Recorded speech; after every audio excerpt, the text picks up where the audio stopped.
Hello, ladies and gentlemen, and welcome to episode number 198 of the Terminus podcast for the weeks of August 13th, 2022. I wasn't sure if we were actually going to get a podcast done today, but thankfully here we are. I'm your host, Ellis, otherwise known as the Admiral. What the heck was that noise? That was a truck outside. It was the house hippo. Yeah, it was a house hippo. With me I have two firemen, Nicholas Wakefield and TJ Secosio. Hello. Heyo. And a horseman, Dean Massara. Hello. As our volunteer. Then again, you're all volunteers. I don't pay you. You guys aren't getting paid? Shortline is also here as a volunteer. Hello, everybody. Everybody hide your guns. Shortline's here. What? I'll get out my own guns if that's okay with you. I don't know what I meant by that. Too I just soon, kind of said considering it. the article we were just talking about? And considering I wrote that today? Yeah, Jesus. Were you Were you the shooter? No, I wasn't. I think this happened before I moved to Atlanta. Okay. Did you just move? When did this... Like, literally just move? Oh, wow. Yeah, like, when did this happen? Within the last 2 weeks, I think. Okay, so if it was a week ago, then it happened before I moved. Oh, okay. That's an excellent alibi. The police will be contacting you shortly. Anyway, Can you prove that you moved? Yeah, I rode MARTA. Yeah. I don't know how to say this riding to the the train will GCU. terminate at the station, so just roll the intro.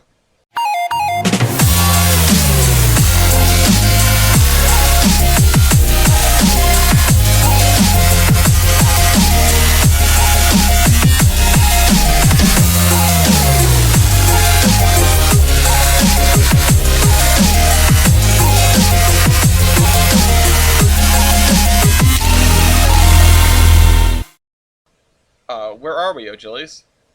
We are at Tower 55, which I believe is which is in Texas. I want to say it's in the Dallas-Fort Worth metro. It does say that it's on the screen. Yeah. So we're at Tower 55, looking at a UP train crossing the diamonds right here.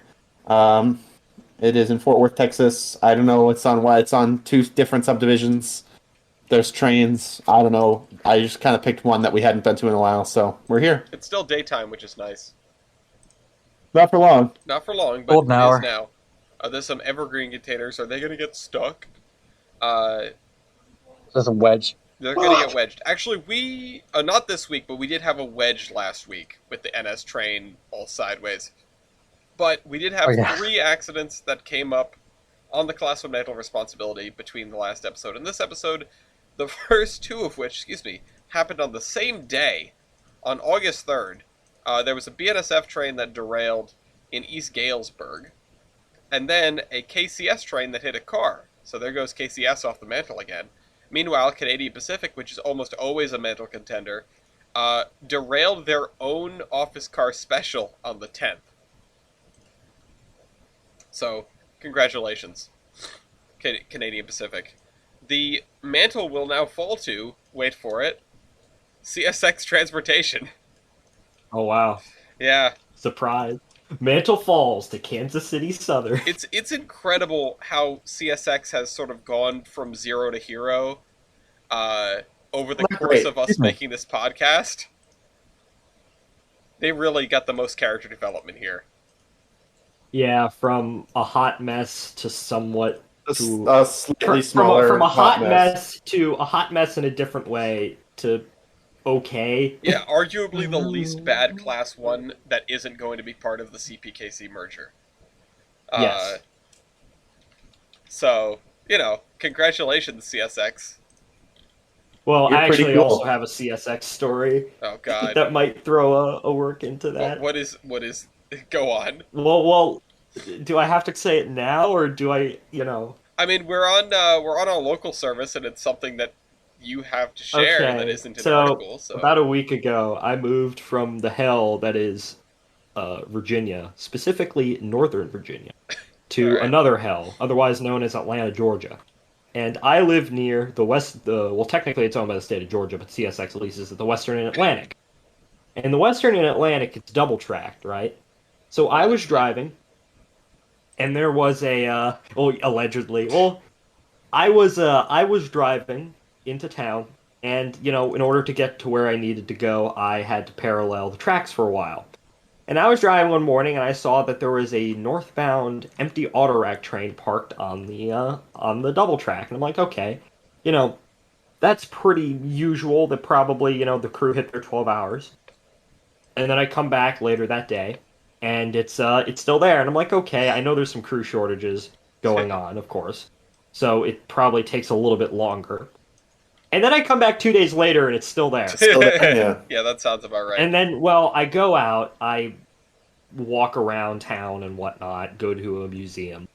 And then I come back and it's gone. So it took 2 days for this train to recrew and effectively turned the Western and Atlantic from, at least this section of it, from double track to single track. So, yeah, I mean, that happens. That's my first story. Your first story? Well, yeah, my second story is that today I woke up and I start school tomorrow. So I'm like, I should do something. So I wanted to go to the museum where the general is, right? But it was closed. So I'm like, okay, what are my other options?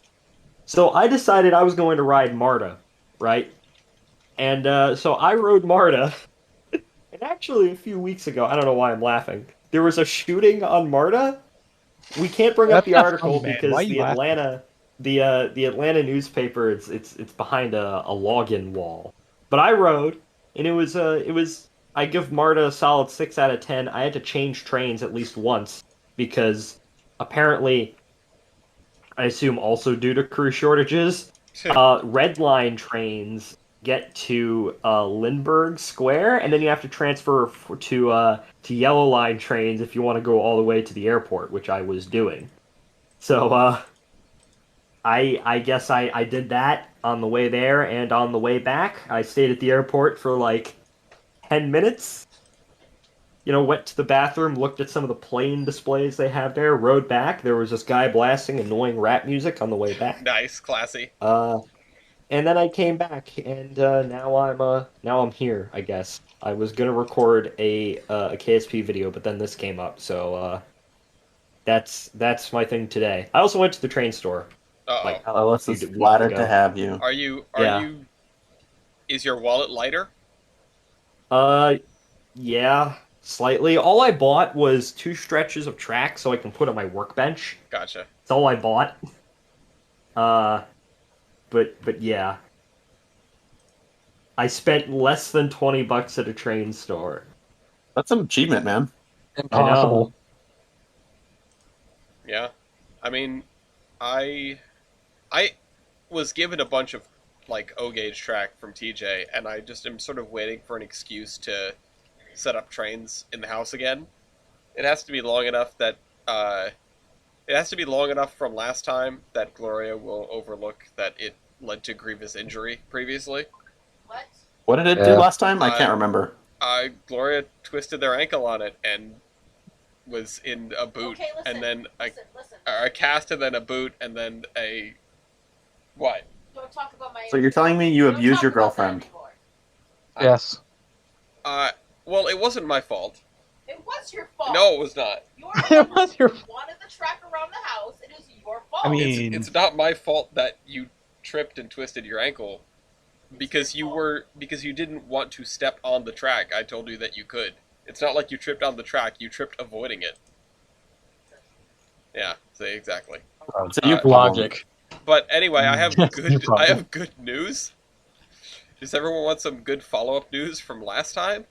They finished some emergency repairs on the world's ugliest building, and now train service through Albany is restored. So for a second, I thought you meant when you're driving up the Jersey Turnpike, you see that massive, like, multicolored. At one point, it was multicolored. The mall with the indoor ski lift. Oh no, this is not multicolored at all. Does anyone know what I'm talking about? You're talking about the Meadowlands. Oh, look up world's ugliest building, New Jersey. It looks slightly better now. Yeah, you're talking about the Meadowlands. Yeah, that's what I'm talking about. It's a mall next to the stadium in New Jersey, basically New York.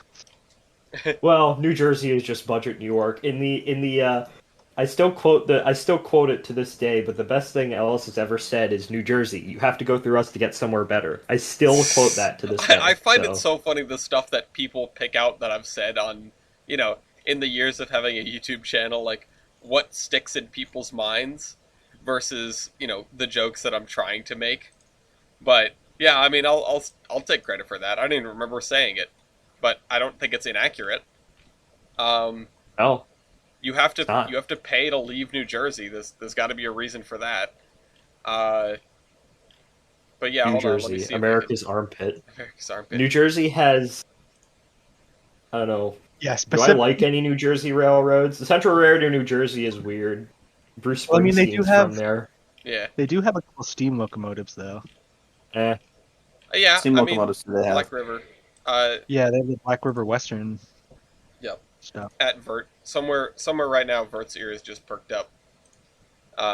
Well, his ears are going to perk up later because of the locomotive verses I have chosen. Don't spoil. Oh Wait, god. what did they do to the building to fix it? So this is not like a new picture. I'm trying to find a new picture. But what they did was they removed the big stack on the side of it. That's what was gonna fall? I mean, that was my friend. that was part of the problem. This fr- big stack here. My friend Henry was actually taking Amtrak, and he had to get on a bus from Springfield to Albany to bypass that thing. Yeah. That's what I'm talking about in New Jersey, by the way, except when it used to look significantly worse. Oh my god. Yeah, that's right. I hate it. I have been by this thing a couple of times. Yeah, it's right off the New Jersey Yeah. Turnpike. Yeah, Mhm. I never knew until about like a month ago what that thing was. I was always wondering if what that giant angled building was. It's a ventilation duct. Duh. Why if it's an indoor ski slope, why would you just say on the side of it indoor ski slope or something? Or They painted it white and gray now for what. Yeah, I remember when. Well, I don't remember, but I remember seeing video of before this existed. IndyCar used to race here, in the parking lot. So that was kind of cool. And also, there's a great. I don't remember who made the video, but there's a great video on this. I think it might be Bright Sun Films made a video about the Meadowlands and about how it's been a catastrophe since it started, since it was proposed, basically. That sounds about right. I mean, it's a big mall. Yeah, I mean it's changed hands a few times, I think, and I'm pretty sure the people who own it now are the same people that own Mall of America. Oh, okay. At least they know how to make that kind of thing work, I guess. Yeah, I mean, if there was anyone who could have saved it, because I'm pretty sure when it was painted in this ungodly multicolor scheme, I'm pretty sure that was when it, the last time it was, gonna go under, and then they bought it. I don't know, I'd have to rewatch the video to say for sure, but yeah, it's a really interesting story that's not related to trains at all. Yeah. I just remember whenever we'd pass it, my dad would point it out to me, and I'm like, well, that looks dumb. And then I'd go back to looking at trains along the... I mean, there is a lot of rail stuff along that corridor there. Yeah, I'm not gonna question that you just so happen to have to drive along the railroad tracks in your story, because I full well know that if I was in your position and I had the choice between not driving along the railroad tracks and driving along the railroad tracks, my route would always just so happen to be along the railroad tracks. So, anyway, TJ, you and I went along some railroad tracks this past weekend, and it might be... I don't know if I could call it the coolest or the most fun, but it was definitely probably the most impactful that just going for a ride on a heritage railway was, because it was the first time that we're riding something that we contributed directly to. Yeah, that was, for those who don't know, the mountain extension at the WWNF up in Alna is now open, and we rode on the first revenue train that cost $1. Yeah, the revenue was $1. Yeah, the Mass Bay Railroad enthusiasts sponsored the train and paid $1 for the WWNF technically to run the train, because the last time that the Troutbrook Bridge was open for rail service, they were the last people to ride over it on a revenue passenger train. Yep. So it came full circle for the Mass Bay folks last cool. weekend, which was very, very cool. Yeah. One thing that blew my mind that's about the Mass Bay Railroad enthusiasts is that they used to have their own commuter rail equipment. I think that might be those two like derelict RDCs next to the shops by North Station. If I had to hazard a guess. Yeah, that's just like wild to me that a FOMR organization basically can just like own cars and take trips around New England in those cars. Well, they used to be able to.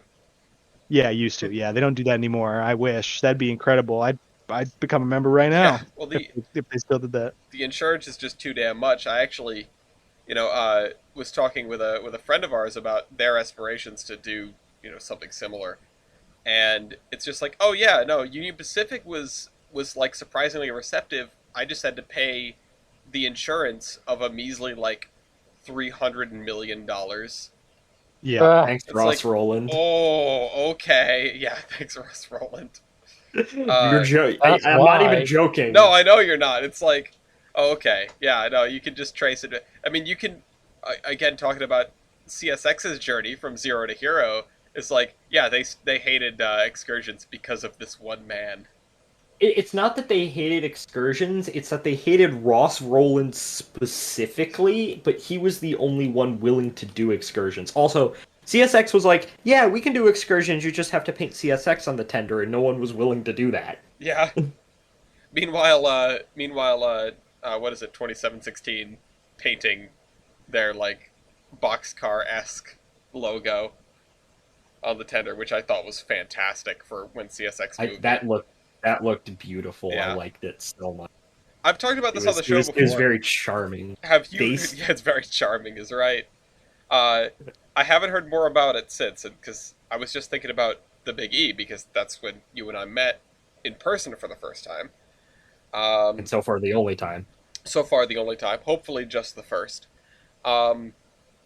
Hearing about the 2716 and Rad Museum of New England's aspirations to do like a little get together and bring that thing up here and run it in Connecticut, and just scratching my head at like, I know, listen, we know both organizations want to do this. Has anyone considered if like you should, Yeah,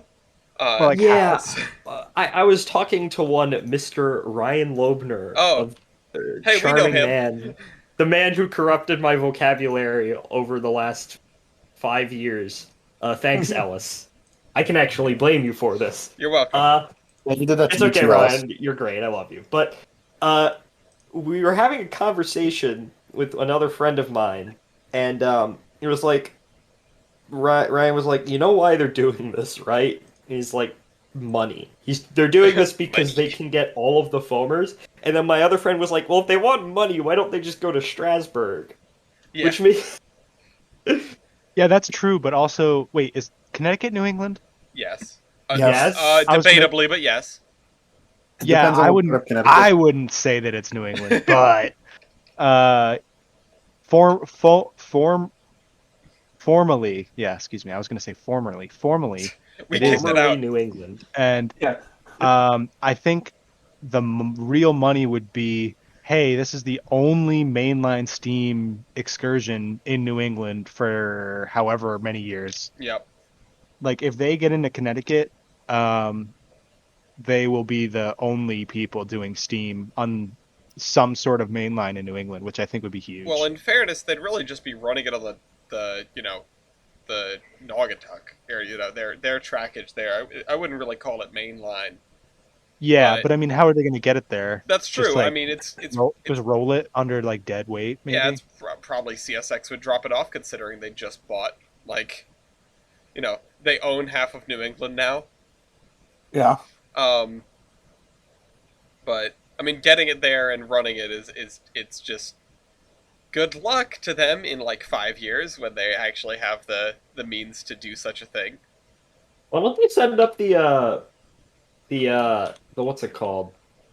the QJ, or I don't know. Ryan and Brandon are probably going to crucify me if I get this wrong. The RJ Corman thing. Oh yeah, I mean there's a QJ. I mean probably because if they send it that way, there'll be like 17 more traffic accidents if it's ever seen in public again. Yeah. I remember Julius, I remember you telling me the chaos of it because it was while we were in, while we were at rail fanning, right? You were just like, yeah. Oh, so this is what happened when they moved the QJ today. Yeah, I did. I remember that. That was really funny. Yeah. Because it was so horridly, like, foamy. Oh. Did they run it, or did they Yeah, like? they ran it under its own power. Yep. It ran under its own power. It was like that. It was like that yesterday for 2102. Yeah, I was about to say I'm waiting for when we can get Matt or Chris on this show because they were both on the doubleheader. I heard some horror stories from that. Oh yeah, no, I want to hear them all. Anyway, so yeah, to come back to it, Central Warehouse, TJ and I. All right, that was just the last thing. Yeah, so we get to watch them try to spin 9 and 7 on the turntable, which needs some working up, clearly. 9 they got around with like 8 people pushing. And 7... yeah, 7 was a thing. 7 was the entire crew. They designed a come-along sort of thing where they would like basically like ratchet strap it with a big lever to the other track with people pushing from the other end. Yep. And they found out that the come along was like placed in an awkward spot. They were having trouble. It looked like they were having trouble like operating it where it was. Also, the engine is so much heavier than 9 that they were really, really struggling to move it, and they only had to move it like 10 20 degrees. Yeah. Yeah. Which made a lot of sense as to the arrangement of the locomotives when we on the way down. Yeah. We were wondering why they were tender to tender, and then then watching them move 7 or try to turn 7, we were like, oh, yeah, this is why they did that. Yeah, they were back to back, and one of the reasons apparently was because they had a way to communicate. Yeah, it was just a piece of rope. Yeah. That's funny. That's amazing. I love it. That's really smart. It was a piece of rope with some bells, I think, attached to it. So, and it was also like looped through the the front of 7 too, so it reached over to the end coach too. And yeah, I guess that was like an emergency communication device or something. Yep. But it ran really smoothly. It went really well. I mean, 2 engines is plenty of power for that train, which it was quite a train. It was like 7 cars. It was every passenger car they owned, and the open air car, and a rider gone. Aside from Rangeley. Yeah. Right. Nobody sits in Rangeley. Yeah.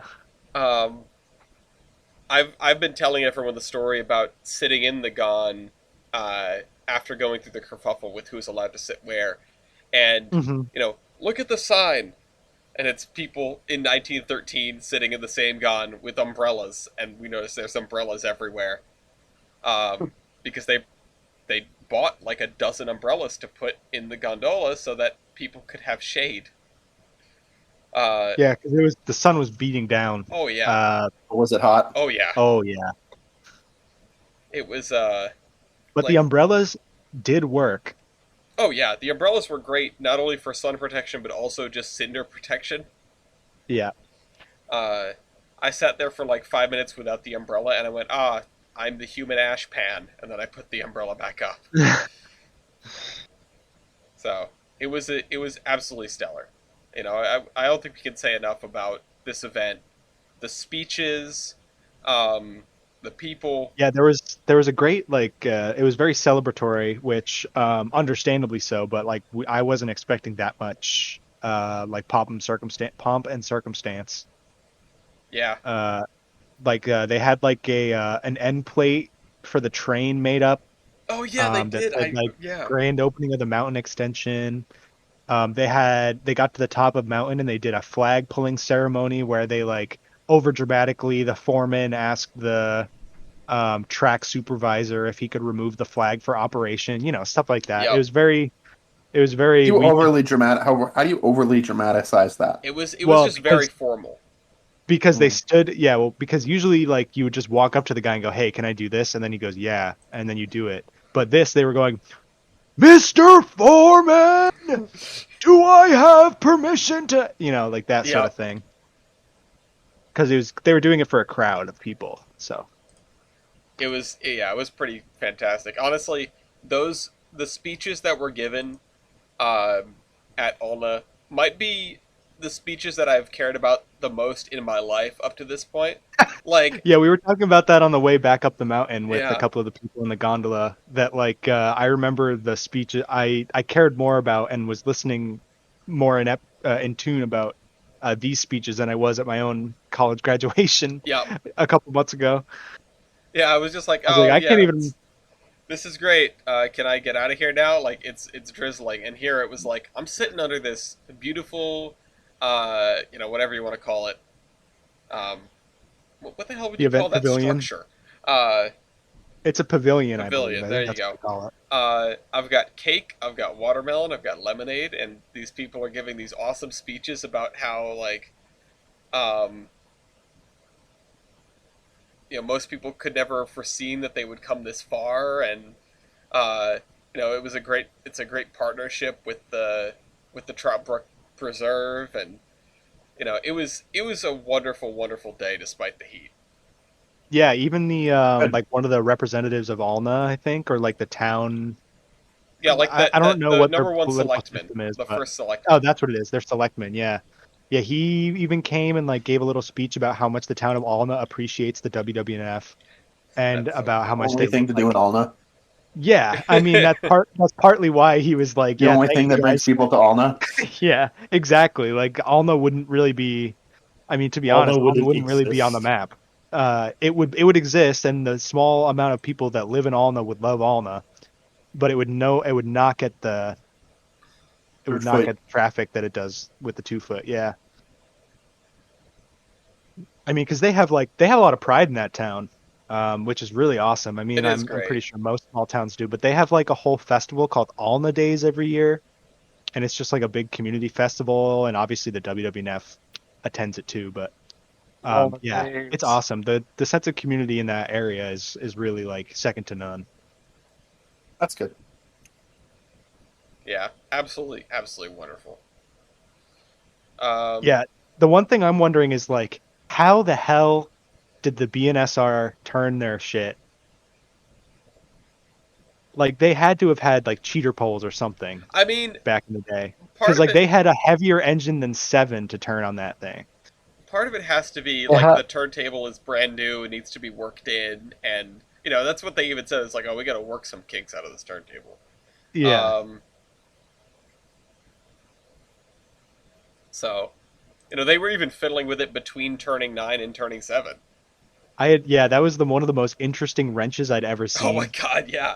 It was huge, too. Yeah, it was like a 2-foot long wrench bent into basically like a U shape or a C shape. Or like an S shape, really. Yeah, so that you could get into the bolt inside the turntable rails.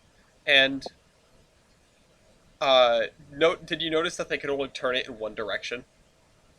The turntable? Yeah, Yeah. because it's built on a screw. If they turn it the other way, it comes unscrewed.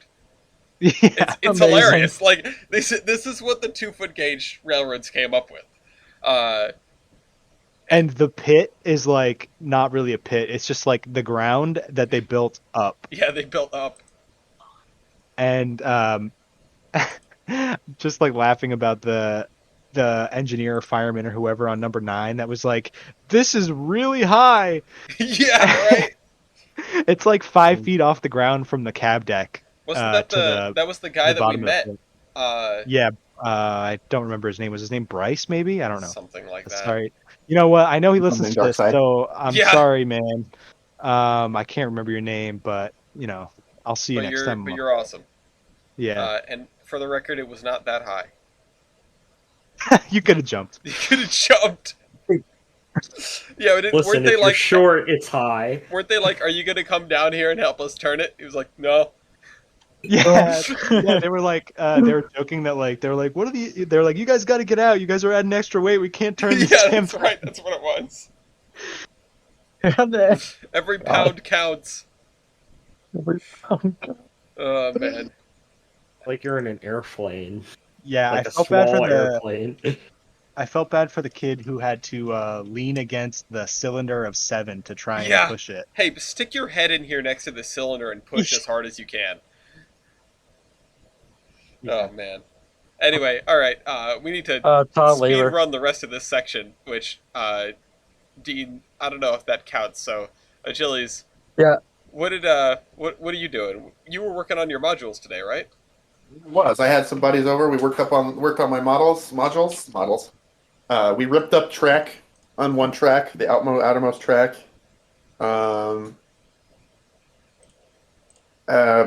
For making that different type of rail, and then or type of bow tie, and then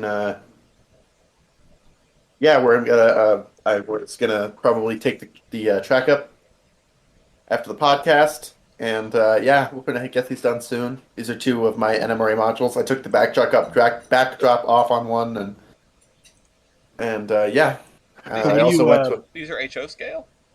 Yep. God, that curve seems so tight. It's an NMRA 4x4 turn.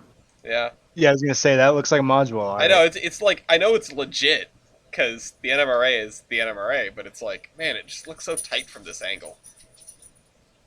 So what Yeah. do you? What are 4 your foot by plans? 4 foot. Mhm. Like it's not scaled very well, but that's 4 feet out and 4 feet in.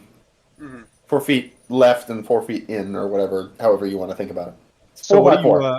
What are your plans for the modules now that you're redoing them? Are you like changing the location, or are you? Yeah, so the straight and the turn are gonna be one fluid module.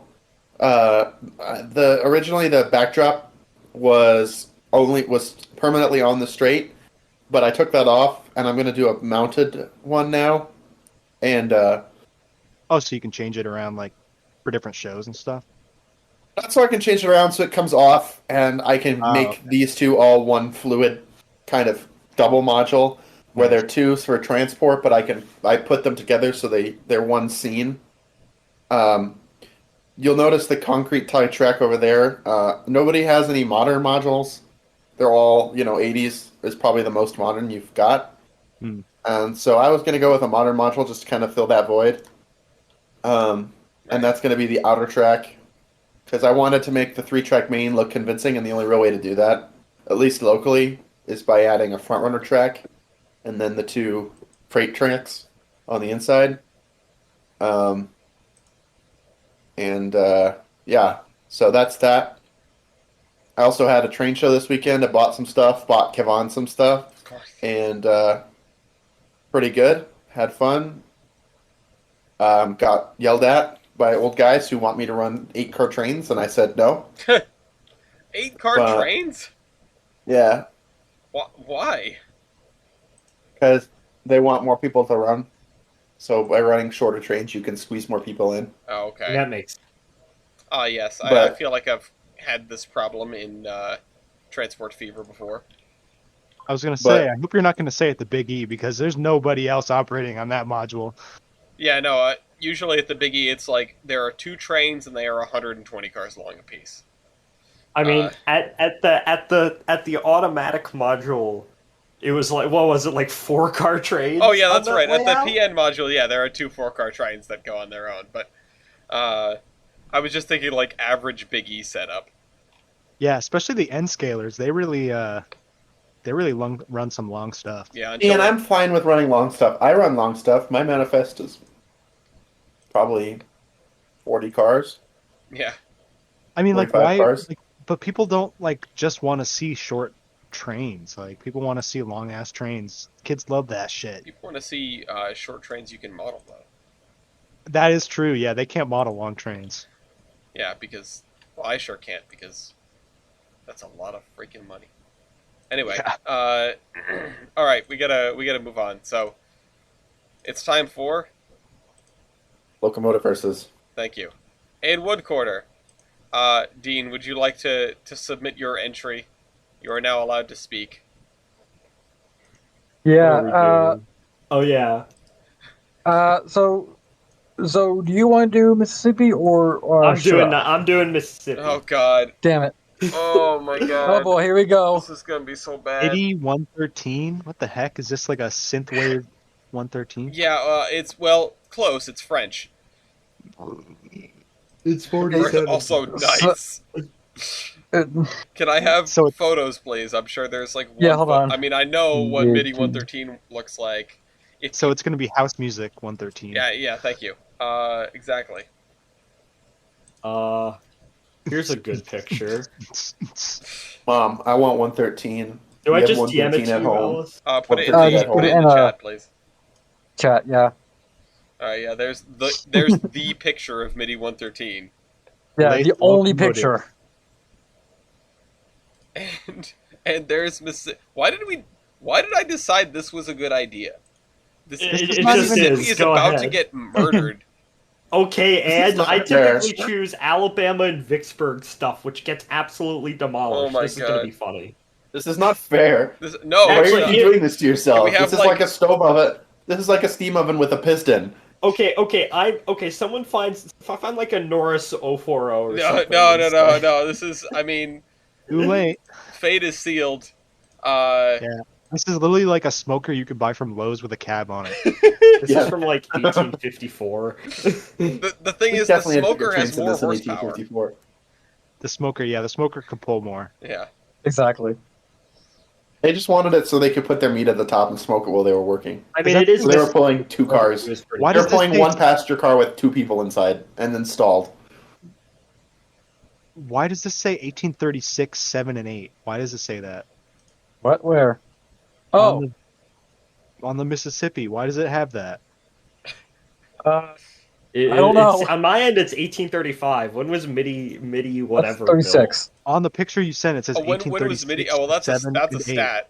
But let me double check that one. Oh, right. We even set Like- up the stat page for this.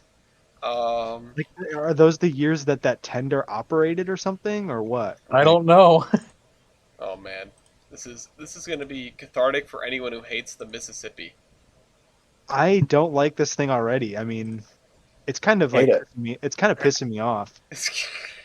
Like it's just Yeah, like this is just making me irrationally angry. yeah, I'm just looking at it getting more angry. Like what the heck? Why did they just use like plumbers? I have pipe for the I have a whistle? What the heck? tendency to pick engines that people hate. Because it was 1836 is why. Okay. Well, okay. In my defense, I wasn't picking like, haha, I'm gonna be funny and choose Alabama and Vicksburg 0170 with 2 psi. This was a This was on the dock already. It was on the dock already, and I don't know why I allowed this to be there. In fact, I'm probably the one that put it there, but I don't know why I was this angry at Mississippi to subject it to this fate. What is with those rails? Yeah, that's some extremely light rail. Yeah. It's got like straps It's like an on the inch. side. Strap rail. You know, there are Um, definitely some stats that might get you some points Yeah. Yeah, in here. I mean, It's yeah. I can- definitely possible. I can think of a few. I can think Also, of a style the- point Can I take off a style point at the beginning? for the shed. No. No, I'm gonna take off a style point because this looks racially motivated. For the Mississippi. I agree. I second the style point loss. It's racially motivated. You like, There's a but like the emotional kind of African-American man motivation. in the Like you have to picture? convince it to go by like. Yeah, you can't tell me like I mean like you know what? Call me like maybe I'm wrong. I'd love to be proved wrong here, but like that fireman man, like, Yeah. there's no way he's I doing can that get for another money. picture that's There's not no way he's getting supposed- paid for that, man. Jesus. I can get One another second, picture TJ. that's not like supposedly racist. All in favor of starting Suppose- Mississippi with -1 points. No, Suppose. we're not doing that. But All right, I'll do it at the Start. end then. Okay. okay. Here's another picture. Yeah, no one's in it. I wonder why. It's in a museum. How long Yeah, is it? Oh, it got canceled. More on that later. they've taken the shed off. More it, on that at later. least. Yeah. Uh, Oh, let's get. I'm gonna let the Mississippi show go on the first road. because it's at a Hold clear on. disadvantage. All right. Let's see. was famously crap. Hmm. Oh no! Oh wait, Oh no, anyway. I'm not going for that stat. change? Ratio of driving wheelbase to overall engine wheelbase. Oh my god. Oh god, way to start. Where is it? What is yours, Dean? This is gonna be close. 0.5. Mine is 1. Yay! Gee, I wonder why. Alright, there's a point. Oops, I gave it to the wrong person. There's a point for Mississippi. Alright, go again. Alright. Minimum weight of rail. Oh boy. Not listed. 6/8. Okay. 16 pounds. 16 pounds. 16 Amazing. pounds. Okay, well, Paper. go again, I guess.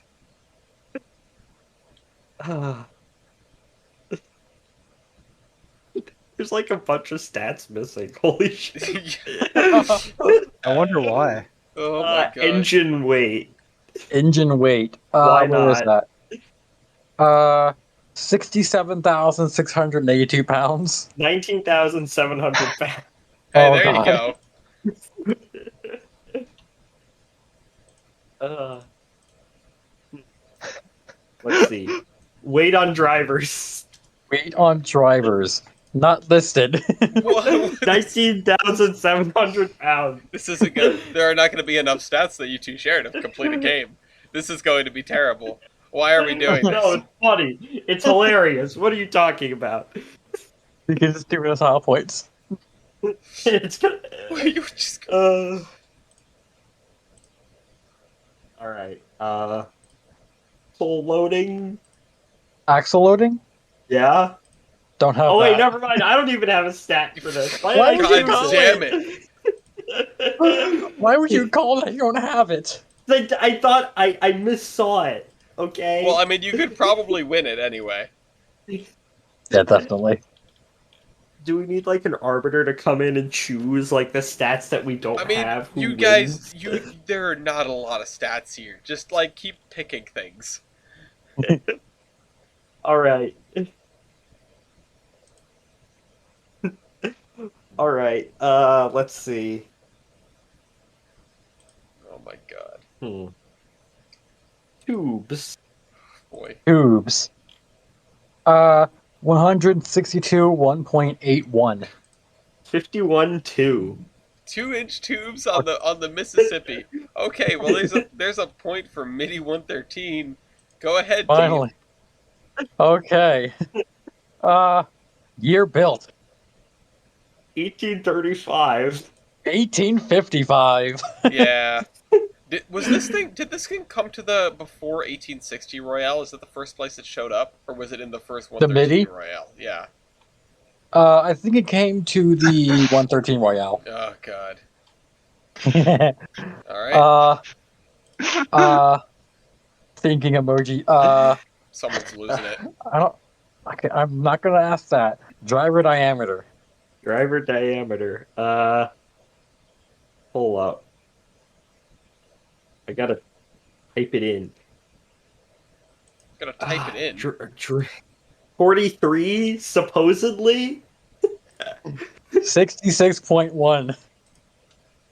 Okay. So the page literally says driver diameter is given as 43 inches. But that seems unlikely. What does that mean? I mean, it still exists. You can Gotta just go- go and measure it. Go to Knoxville. Dean, get on I it. could drive 4 Yeah. hours. Sure. I don't know. Dude, you're closer. Yeah, why didn't No. you just drive for this? Actually, this isn't Knoxville. Why isn't it in Mississippi? I don't know. Tennessee stole Yeah, it. I could be. Yeah, 4 hours. I could be there. We need to complete the stat It's like page a by getting 6 out hour- there with a kitchen scale and a tape measure. Yeah. Funniest shit I've ever seen. Cylinders. Cylinders. High pressure cylinders Yeah, or just high pressure cylinders. High pressure. high pressure If that's- cylinders? I swear, 95 if that's- inches by 16 inches. That's 9.5. 9.5. Yeah, not 95. Okay. I was gonna say, what? 95 inches. The cylinders are 90. twice as long as the wheels are. Locomotive? Or twice. twice as wide. Have we done 1830s Royale? I don't know if. That- First of all, no. Second of all, no. Hey, East, can we do 1830s Royale? No. Yes, but you have to 17 come. point- When is the last time I you've been in a know. Royale? I don't know. I would show up for 1830s Royale because I don't care Why about you the pick that others. thing up? I didn't show up 17 for point- Merger Mania because I was in the process of moving. Well, fair. 17.32 by 22.05. Okay, yeah, because metric, that's right. Yeah, Well, you still it's won. weird. Congrats. Attractive effort. Practice effort. Hold up. Next, we should get Practice effort. Go. 4,853 pounds. 9620.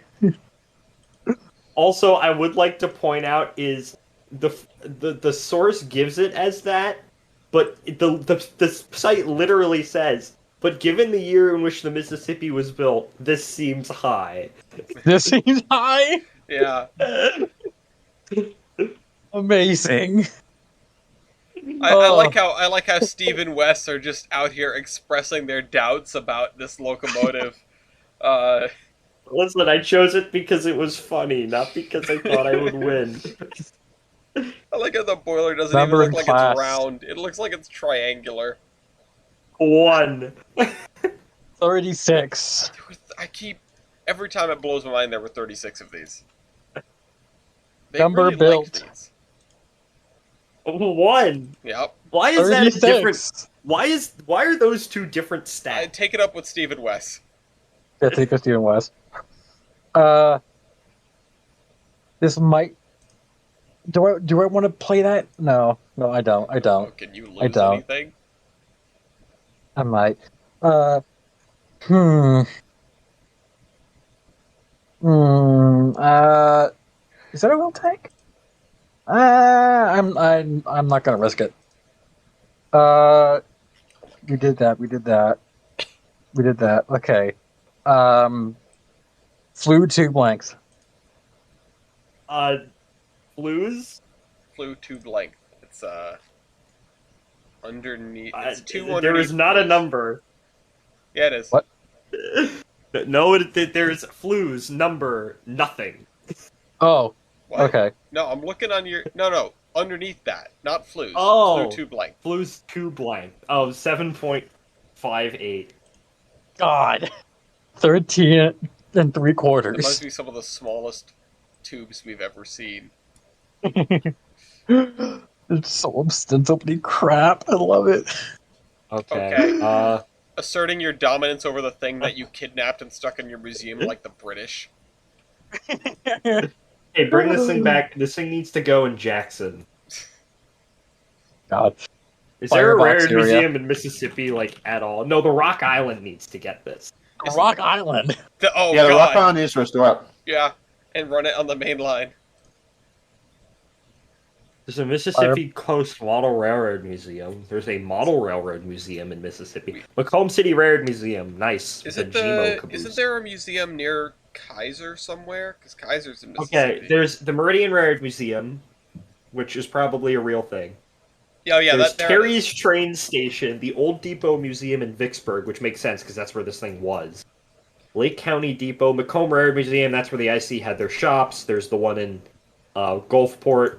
Hold on. I just figured it out.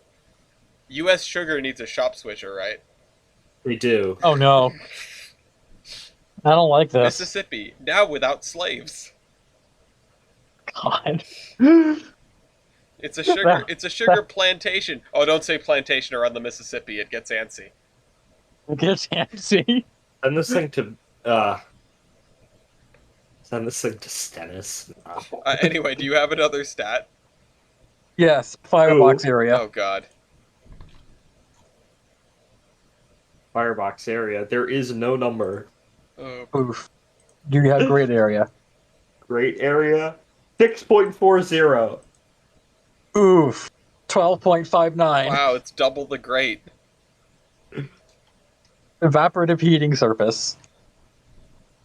There is no number. Seriously?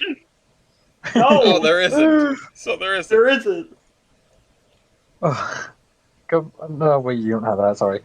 Um, They're not. Robert Lee Messina's power computation. 1088. 1088, Yeah, 1424. Holy crap. nice. Yeah, Same as above, plus superheater percentage. 1088. Gee, 1424. yeah, what great Gee. superheaters you guys have. None. Yeah. Same as above, a super substitute firebox area for great area. There is no He doesn't numbers. have They don't firebox have great area. area. I forgot, yeah. I don't have Power firebox, L1. nor do I have great area. No, you do have great area. I do. Oh yeah, I do. Power L1. Let's see. Pretty great, Dean. uh,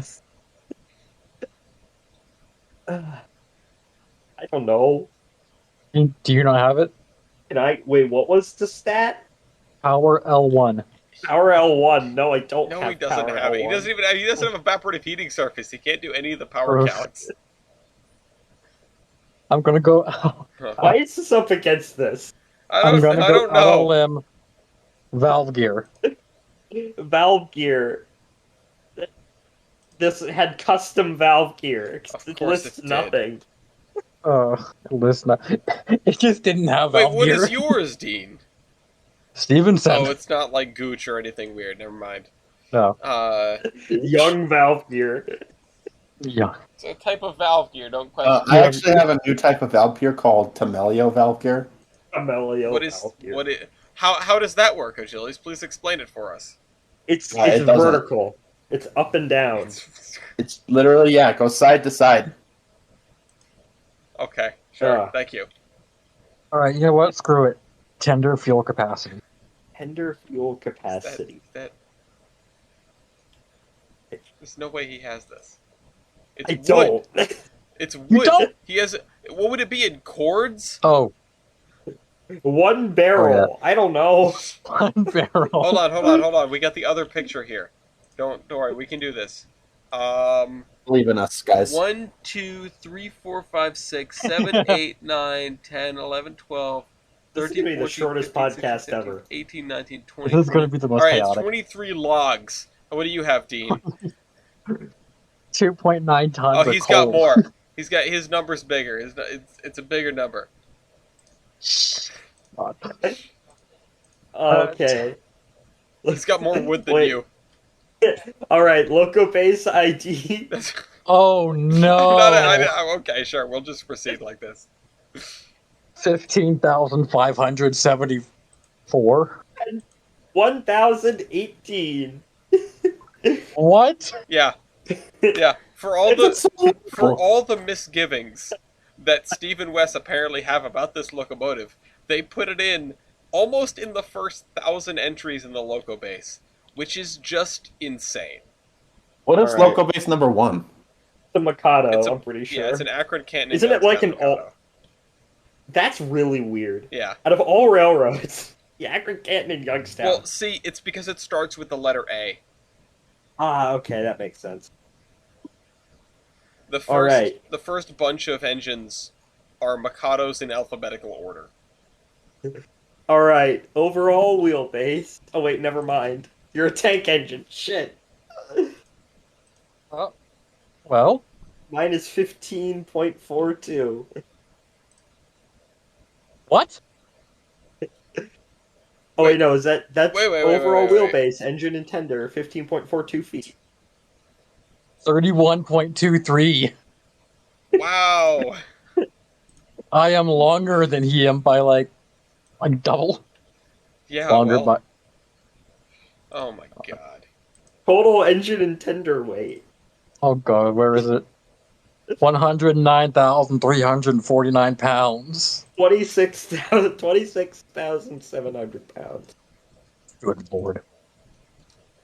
You know what? I know I'm gonna lose, but this is a funny stat. Builder. Grafenstaden. What the hell? Henry Dunham. Yeah, It's it's my probably builder. this guy in the picture. Like, the man in the cab. I bet this is the man. Yeah, it's a And the guy. legend. Yeah, he looks like an owner. Yeah. God. Oh, that's kind of fucked up. Yeah. Considering. Also, yikes. It's this guy. This guy built it. Hold up. It's this guy. I don't know. Apparently, he's an actor of some kind. Yeah. What? Yeah, this man. Who is Yeah, this? he built it. Yeah. Yeah. Damn, I never He knew, looks like a nice I never man. knew he owned slaves. Yeah. What is? God. Who is this man? I'm gonna go on his IMDb. I don't know who this man is. You sent the picture. It's who He's Google in said. he's in a show called The Awareness. It's who Google What? said built the Mississippi, like the state. He crafted it. Yeah, Built it he's from the scratch. founder of the state of Mississippi. Oh my god. Okay. Are there 3 more stats that are available, or do we have to go to style points by default? I think that Factor I of mean, adhesion. Oh god. did we redo that? No, No. we're doing factor of adhesion. I don't have it. Oh, What? mine is 4.06. Listen. There That's close there enough. is I think we ought to give it to him. no. All right, listen, all right. there is. Wait, hang on. Wait a minute. What is this? PSI is we haven't done that. Boiler pressure? Oh, 170. Although the page says there's literally a line on the page on the notes which the author says it's literally a single sentence separate from everything else. I still find that 170 psi hard to believe. Yeah. So 113 pounds. Hold on. Yeah, that 170 is hard to believe, and I'm going to give you this point. But I'm looking at the stat page for the MIDI 113, and there are 2 identical classes, pretty much next to Yeah. one another. Or they're not identical. Actually, they are fairly different, but the number sequences overlap. And the one Yeah. on the left is the tank engine. Dean, I know you're probably using class 113 because it's the 15,000 blah blah blah. Have you considered this actually might be a member of the class in the first column? I have, but it's but Listen, one it we are doesn't way matter. into we, No, but I know one, it we are doesn't. It in way doesn't too matter far. now, but I'm just saying. Have you ever considered that this is a tank engine, and Yes. it's only the column on the left that describes having a tank engine? Oh yeah, shoot! I just noticed a T. Oh crap! However, Right. the description of the class 113 does describe the picture. Okay, sorry, never mind. Loco-based identification of the engine as a MIDI 113 is based on a photograph of a very similar locomotive after its conversion to a tank engine. So, okay, Dean, you were using the right column, but it's pre-tank engine conversion. Are those stats? Okay, so I think. I don't know.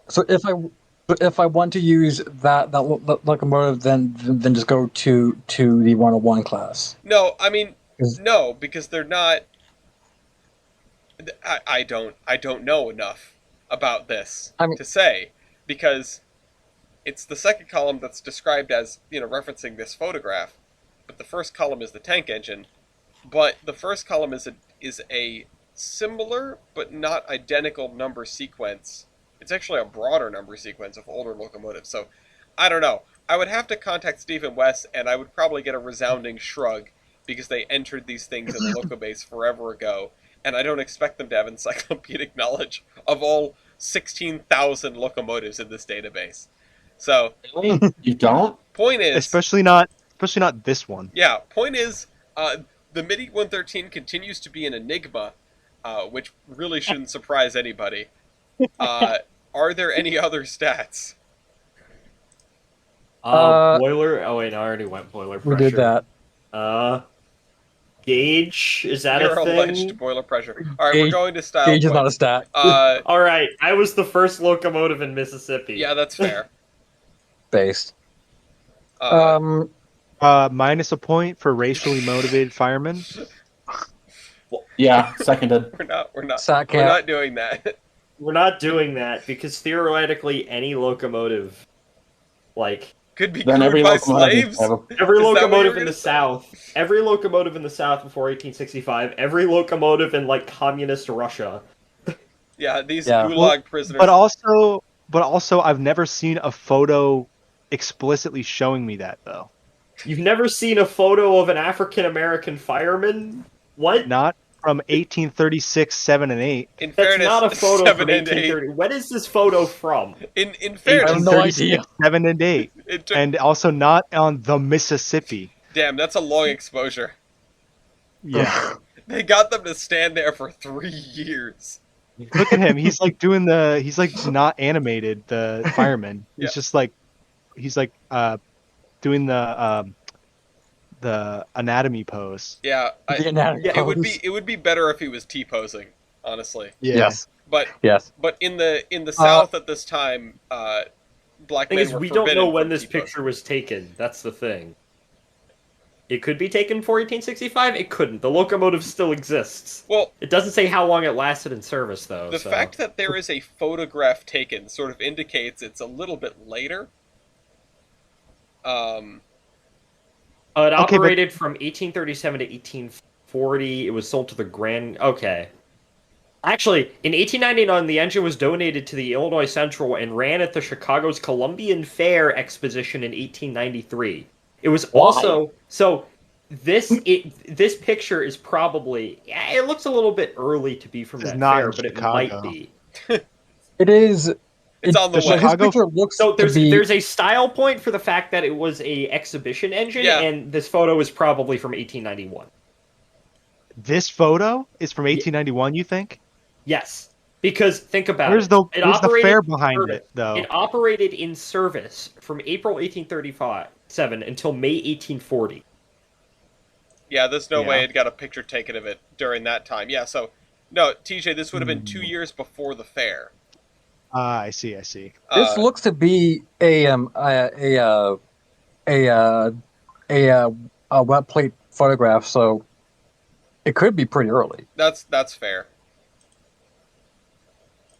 I don't know. because there was just like a lot of detail in it. Yeah, well, also, I mean, by the time the Civil War rolled around, people were taking photos with cameras, like regular Yeah, cameras. but here's the thing: in 1840, when camera technology was Bad. only just Okay, existing, Okay, hold on. I think this is a later photograph of it. this and- has to be from either 1890 between 1891 and 1893, some period. Here's why I think that. Because I found a picture that is confirmed to have been taken in 1921, and it has the shed on it. Yeah. Which I can imagine was not a permanent fixture. The shed and the bunker were probably later additions, considering the museum piece Yes, has and neither the of fact, those. and the Well, fact, I might. Yeah. No. and the that wasn't fact it. that when it was a part of the Chicago's Columbian Exposition, which should be a style point, it also ran under its own power the 800 miles to get there, which also should be a style What the? point. Why? I said that Why as a would you joke. run? That wasn't supposed to be real. No, Why would you run that? Yeah, It's you're a right. pipe bomb. Thinking about it now, the steel tender kind of gives it away. Yeah. Yeah. Well, I like how this entire discussion Yeah, that's a good point. is solely like we're having this discussion solely to prove that this guy is not a slave. Well, he could have been in prison, so Also true. Also, that Probably. means that this guy is probably not what's his face, because it's Henry not. Dickhead is probably dead at this point. yeah, I hope so. For designing this godforsaken locomotive. I've got some style points. What's that? Not I'm racist. sure that I have an actual smoke box door. Mississippi Nice. has a. I have a No, it shed. doesn't. It's just a plate. Yeah, that's true. It's Yeah. It's just a plate bolted onto the front. Oh God. You have to take it off to clean the smoke box. Yeah. Yes, I also have a shed. Is that a style You- point? But you. I can't say you have more protection from the elements. You barely. I do have a both pretty shed. bad. This I mean- locomotive has robbed a Home Depot. The 113 kind of has a shed too. Yeah, Yeah, it's not better. Yeah, I it's have a definitely got the stat same cap. design philosophy. Yeah. Um, I've been in 2 different museums, none of which are in Mississippi. Oh yeah, I'm preserved. yeah, I by was the gonna way. say, notably, that means you're still here. For some reason, yeah. I gotta go see this thing now. We we need to see we need to do a pilgrimage of all the worst engines. Or This like is number one. you go from this to the Daniel Nason. I don't know what else we can fit in between. Oh. The 020. 2-0. What is? We could go see like what's the 424? Is that the CP Huntington?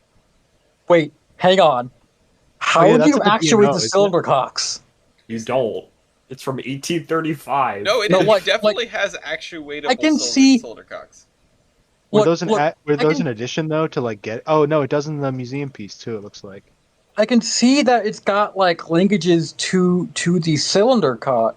That's bad, Dean. Well, like at the cylinders, but like I don't see where there could be linkage leading up to that. That's So it's just hidden. do you there. just- It's a lever. Okay, maybe? wait, hold up. God, I think I'm reading up about this. I think I may have found who this guy is. Seriously?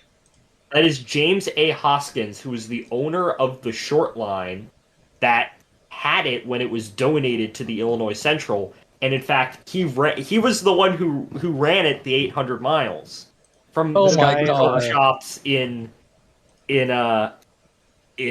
Macomb, Mississippi to Chicago. Oh god. This guy It in was the owned photo. by The Yeah, Anthony the guy in the photo with the beard. Anthony Dawson has a video on the Mississippi itself, so like you can watch that and do some learning about This it is because like that's how I found about it. This is honestly like a great pitch for a movie. I would watch the movie Is of it? him and his indentured servant trying to Although get I can find no information about this guy other Ellis, than they already made this. It's Hold called up. Green Book. Hold on, what? Hold on. Green Book with a steam engine. Yes, there we go. And also not about civil rights at all. Yeah, he did. Okay, he No, did serve. we go in a different I'm direction. doing and they fall research in on this love. guy. He was an artillery captain for the Confederacy in the Civil War, and Oh, then see? after he started Yeah. a railroad. That guy was So, not getting paid. I'm telling you, man. I don't think gonna that's been mention- in dispute.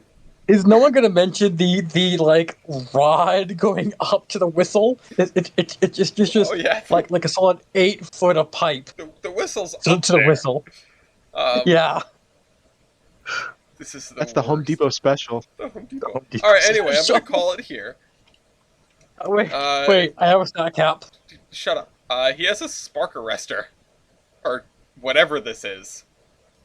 What? Beta spark arrestor, Yes. like a beta version. He has placed a frying pan at the top of his smokestack. I don't know if that's a spark Oh, arrestor No, it's or just a like funnel. a cool flare, I guess. Yeah. I It's have usually a Jack- Just with Talk, man. nitro. It's for the photo I starter. have a better coupling system, Yeah, marginally. marginally, but it's better. I can't help but notice that I think this is a completely different tender, because I think the wheels are closer together. In the later picture. Yeah, it's different. Yeah, the I wheels are think it is. smaller on the old picture. It's got different bogey. It's got Oh, actually, no. Yeez. It might just be the brakes. I don't think it has brakes in the other one. Oh, it does. They're No, just it does. really small. Yeah. That's Yeah, small. we got brakes. What are you calling small? They're average for the time. All right. Anyway, That- okay, maybe it's the same. Point is, this thing's a disaster. I have a head and throttle, Stop. I mean, and I have he has embossed numbers. he has a throttle you can just stand next to. Yeah, he has a anywhere throttle. An anywhere Anywhere throttle. throttle. Dude, is someone gonna mention the like janky dome? There's like a very noticeable gap there. Yeah, his name is That's- Dean. That's fun. Gee, thanks. I heard Dean gives janky dome. Ooh. God. Ooh, Dean, I bet you give the best head. Who, me? Jesus Christ. Dean. All right, Dean? so Yeah, he does. are we voting for who are we voting for here? Not the Mississippi. Not the Mississippi. No, I'm voting for the Mississippi. Good. As much as I think that the 113 is a clearly better locomotive, driving the Mississippi 800 miles to the World's Fair is that's so fair. incredibly baller. I have to vote for it. This is why we need to bring the World's Fair back, because people were doing crazy ass shit to get to this thing. Wait, Like, Doesn't wait, it still guys. exist? Just nobody cares about There Oh, maybe. is like a similar story to the Mississippi driving to Chicago. It's trying to discount it. It's still cool. No. Listen, it's like that guy on his lawnmower riding to see his dying brother. That it's basically that story. Just going to it. Chicago. That's really I know. heartwarming, but all I can picture in my head is the music video for "Waiting for Love" by Avicii. All I can picture is, you know, the meme where it's the guy with the pistol and he's like on the lawnmower. He's like, "I have the power of God," and he points the pistol at a cop. That's all I can think of. I have the power of God. Yeah, And anime on my they side. really shouldn't have let him on that MARTA train. I'm on that MARTA train. You know? Oh god, I wasn't actually. This was quite. No, I this meant was the like other the guy. best verses. Well, there was a guy in the MARTA train who was blasting annoying rap music. I think I already brought that up. Yeah, you did. And there was a woman Listen, who don't was use the eating word chips, blasting, and then please. And then, come on. There was also a woman who threw a chip bag, and the chips landed on me. So that was Hey, what kind of chips were they? Fritos, I think. Ooh, Yeah. hell yeah! I would have knobbed those up.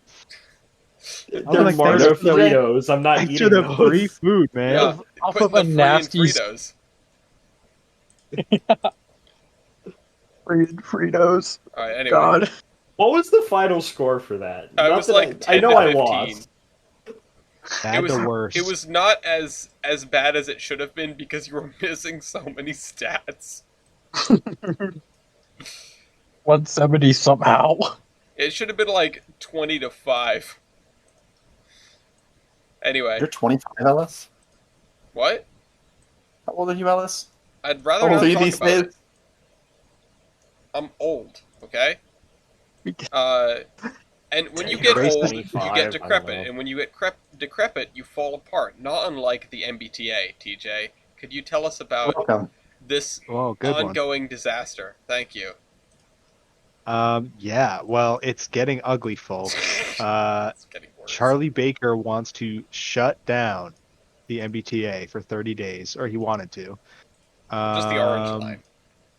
Just the orange line. Yeah. Yeah, that's right. Shut down the whole MBTA. Yes. You want to commute? Too fucking bad. Yeah. Yeah, the entire orange line will shut down for 30 days beginning in the middle of August. T officials and Governor Charlie Baker announced Wednesday. Escalating safety concerns. 30 days of 24-hour access to rebuild and replace tracks across the line will replace what would have taken 5 full years of weekend and evening diversions, he said. Well, I sure hope they're right about that. Yeah, I highly so, doubt that. I mean, he's probably just talking politics here, I would guess. Politicians talking politics? Yeah, No well, way. he, I mean, I've heard some people who live in the area talking about how he's kind of had it out for the MBTA since he's gotten into office, but that's kind of hearsay, so I don't know. But I don't know, man. Is he getting voted on in November? I don't. This Who is election, this I don't guy? think so. Charlie Baker. This is the governor of Massachusetts. And also, we were talking about how he was not that bad, but I'm a single issue voter, and that issue is transit. So, He's not seeking re-election, apparently. it better not be.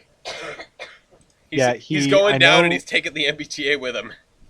Yeah, he's like trying. He's like trying to go big into the battery trend right now. I know that. Yeah, they asked the MBTA to look at battery electric locomotives, and the Long Island Railroad was literally just like, "Yo, these won't work for us," which is like, striking considering how electrified their system is. You think it would be like a perfect fit. Allure. Yeah, the Long Island. But no, it's just Either just straight up electrify or build hydrogen locomotives like what he is doing. I mean, or just Yes. yeah, I mean, put up the dang wires. Yeah, put up the I dang I mean, that's the wires. first thing I said. I mean, Yeah, they no, I already know. have a whole I'm just section- agreeing with you there. I just don't even think hydrogen is like the good idea. It's just like either suck it up and put up the dang wires, or just stop effing around. I mean, at least do like dual mode or something. Yeah, I mean, like the thing about the MBTA too is that they have access to a already robust, like electrified network. You know what I mean? Well, they have one like half of a line that's electrified. I feel like anything more than saying it how it is dramatically overselling it, because it's like, okay, with some work, they could electrify the Providence part of the Providence Stoughton line, but everything else, Yeah. especially North Station, it might as well be the Wild West. Yeah, that's true. But Yeah, they should just do that. Like, I mean, I can't advocate for them doing anything other than that. yeah. So after the Orange Line conundrum, the Green Line extension is also being closed after being newly opened. Yep. For what, like a week or something? Yeah. It's not great. We talked about how the MBTA was collapsing last podcast. Our resident Bostonian Kaiser talked about that, and then it just like took a nosedive. It got so much worse. Hell? When Like, just, I know every railroad out there is incompetent these days, with certain exceptions, which I will get into soon, but and so why? Like, come on, this is another level it's of just... real bad. They hit rock bottom and they started digging. yeah, so it's escalated to the point where the House Transportation Chairman William Strauss is proposing a federal takeover of the MBTA. According to this tweet by Mike Dean, essentially a temporary receivership for the T as it struggles to maintain service and complete repair plans. Strauss told Axios federal control should be considered as an option. He said that today after the announcement of, or not today, but today, according to this tweet. Today at that time. Right. Yes, today at that time. Today, not today. When the Green Line extension shut down. That something more dramatic is called for to oversee MBTA safety, repairs, and service. And he cites the FTA's takeover of the DC Metro in 2015 as precedent. Yep. He said that the MBTA has gone from being the subject of federal investigations to needing daily oversight. So what happened with the Green Line? Well, so the Green Line it had a few runaway train accidents. Yeah. And like just like Actually, no. and collisions. Yeah. It was collisions. The runaway train was somewhere else. The runaway trains were the red line, the orange line is catching on fire, and the green line keeps crashing into the green line. The only things that isn't just a rolling catastrophe at all times is the blue line, which is kind of surprising considering how weird the blue line is. But you know, yeah, so like the MBTA basically is a microcosm of our infrastructure in this country. It kind of seems like it's a great transit system that has just been it's just been like left to die basically. Where can we cut the budget? MBTA spends too much. Where can we hire contractors? MBTA, stuff like that. Basically just like, putting it on the bulletin board and leaving it there. Hopefully I'm actually kind of optimistic if the Fed takes it over. I think some needed infrastructure improvements and safety improvements could be made. Maybe finally get the Orange Line cars that they ordered running. Stuff like that. Don't Yeah, let's reach. not go too far. I know. I mean, yeah. The ones that they There's a have, wish list. you mean? The ones that they've owned They're- for like 2 years? Yeah, the ones that I've ridden on one. They're so nice. Like Yeah, compared to the ratty ass orange line cars that are running now. Mhm. Oh my god. It's like I felt like I was in like VR. Austin VR. Austin VR, the worst game on Meta. Jesus does anyone Christ. even... People use Meta? No. I mean, you have to if you have an Oculus Quest. Oh, I don't, so... Yeah, I have a Yeah, Quest you do. 2, and you I have do to have a Yeah, you have to I have Quest a 2 too. you have to have a Meta account. Quest 4? It used to be just a Rage. Facebook account, but now it's a Meta. I account. don't... sorry, no lizard man Mark Zuckerberg. Don't zuck my data. Look, man, $300 is $300. I'll take VR. You'll For get $300 zucked all day. I Yeah, don't want to be... exactly. I'm not zucking myself out for $300 so I can have a VR headset. I'll just buy another one. Oh, man. Yeah, well, good luck to the MBTA to not be a catastrophe. I'll be riding them tomorrow and the next day. This reminds me of what happened with Metro a few years ago, back in 2015. Mhm. How, for the long-ass time, they just pat each other on the backs about how such a good job we're doing, and then derailment, late. Yeah, well, that's why the feds One of my took them favorite, over. one of my favorite anecdotes about the Washington Metro is they used to publish actual timetables, and now it's just the train will be here when it's here. There's no consistent schedule anymore. Let me just say that. Yep. I think, and it is optimistic when transit agencies do that, but when you have interlining and stuff, you kind of have to. Just at like a agency level, you don't have to publish them. That's being pretty ballsy. Like but... today, I didn't know that you had to transfer from the red line to the yellow line in Lindbergh Station on the Atlanta MARTA. I did not know that. There was nothing posted about that. So when I got on the train, it came as kind of a shock to me because the map said I could, in theory, take a red line train all the way down to the airport, but I couldn't. It's like that wasn't really posted anywhere. So if you're just a casual person trying to use it, not a regular customer, like north of Atlanta, it's like, Like, damn, this shit sucks. Why are we funding this? You know there what? were a lot of I mean, and I'm just saying, I'm not saying that because I agree with it. I'm saying know like that's what people would think. Right. I have a question. Like I have that question with Amtrak sometimes. Like, why are we funding this? And then once in a while, they impress me. They start to throw their weight around. And Ellis, Immediately disappoint you. The Gulf Coast battle continues, by the way.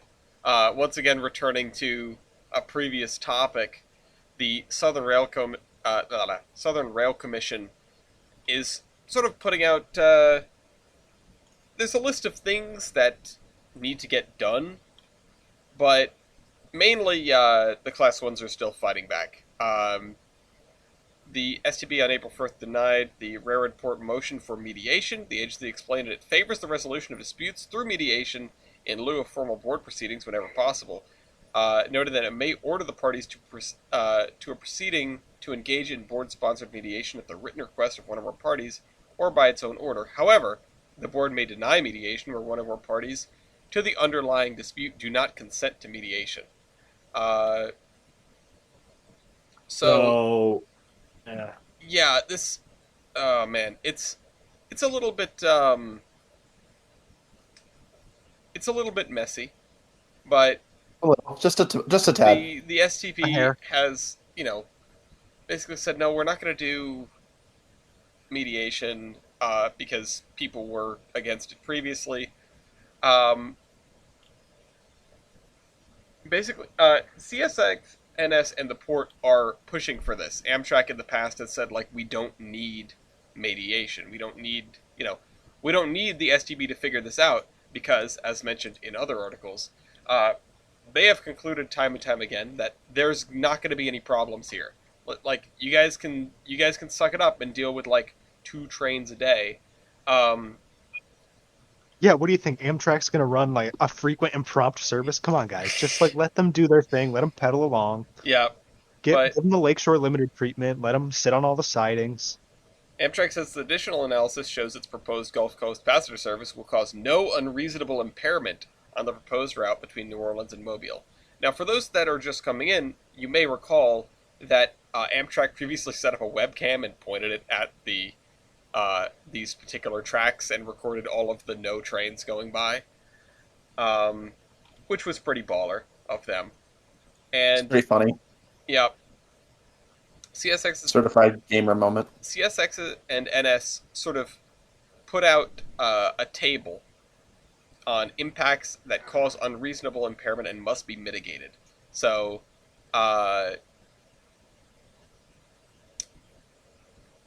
this is the difference between the unreasonable impairment and the acceptable impact, as Amtrak found out. So, basically, going from a base level to with the growth of freight service without impact was a increased delay of about 18.3 minutes, and with Amtrak was a delay of 18.9 minutes.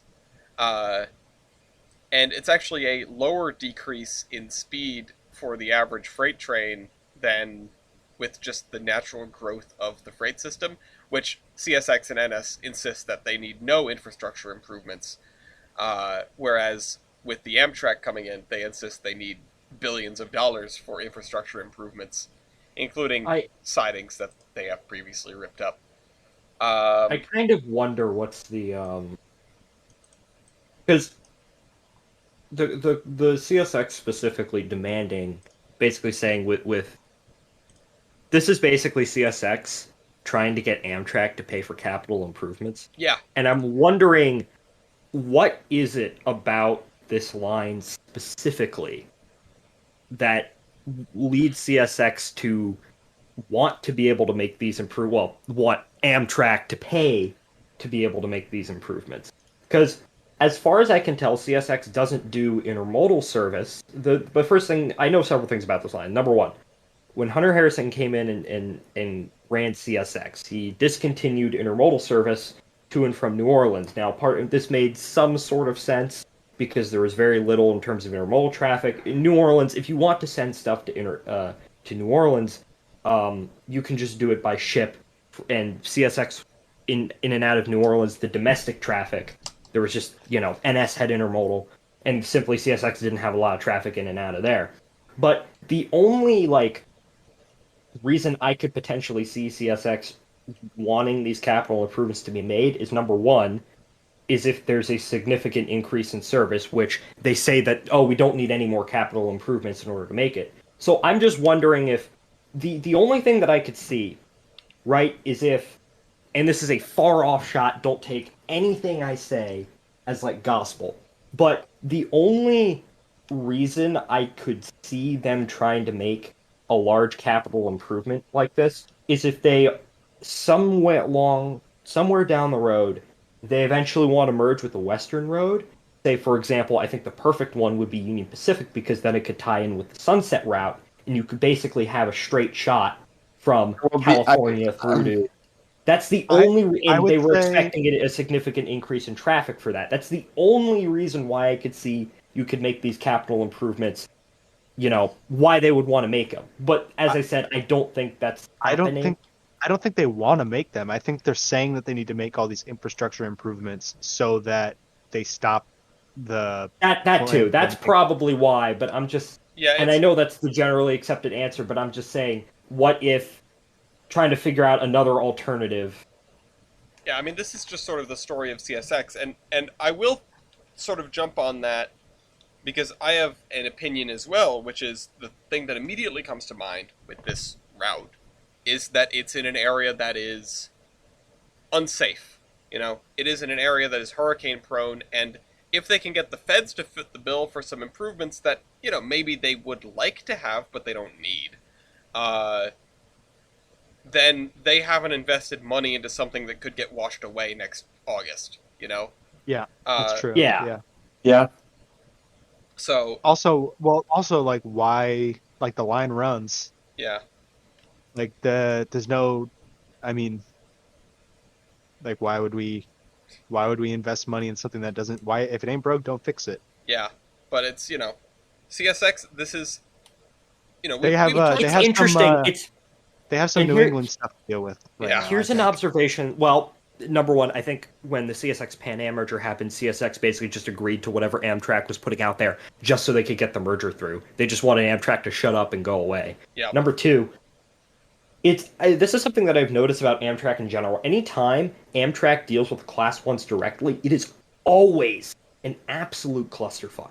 Anytime the Class 1s and the states themselves deal with passenger rail, like in Pennsylvania, especially in my home state of Virginia, with the what was it, the $3 billion deal to upgrade the RFMP and do all these other improvements, it always Yep. ends up. So I'm wondering, what is it about?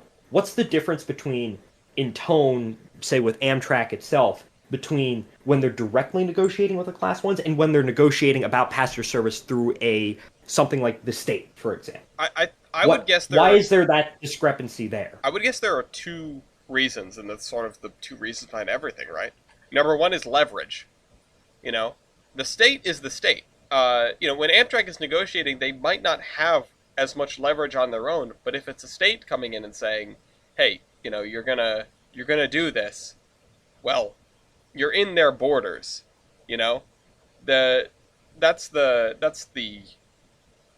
rulers of the land, as it were. I know, large railroads in the U.S. have a lot of power as sovereign entities, but I mean, a state government is still a state government.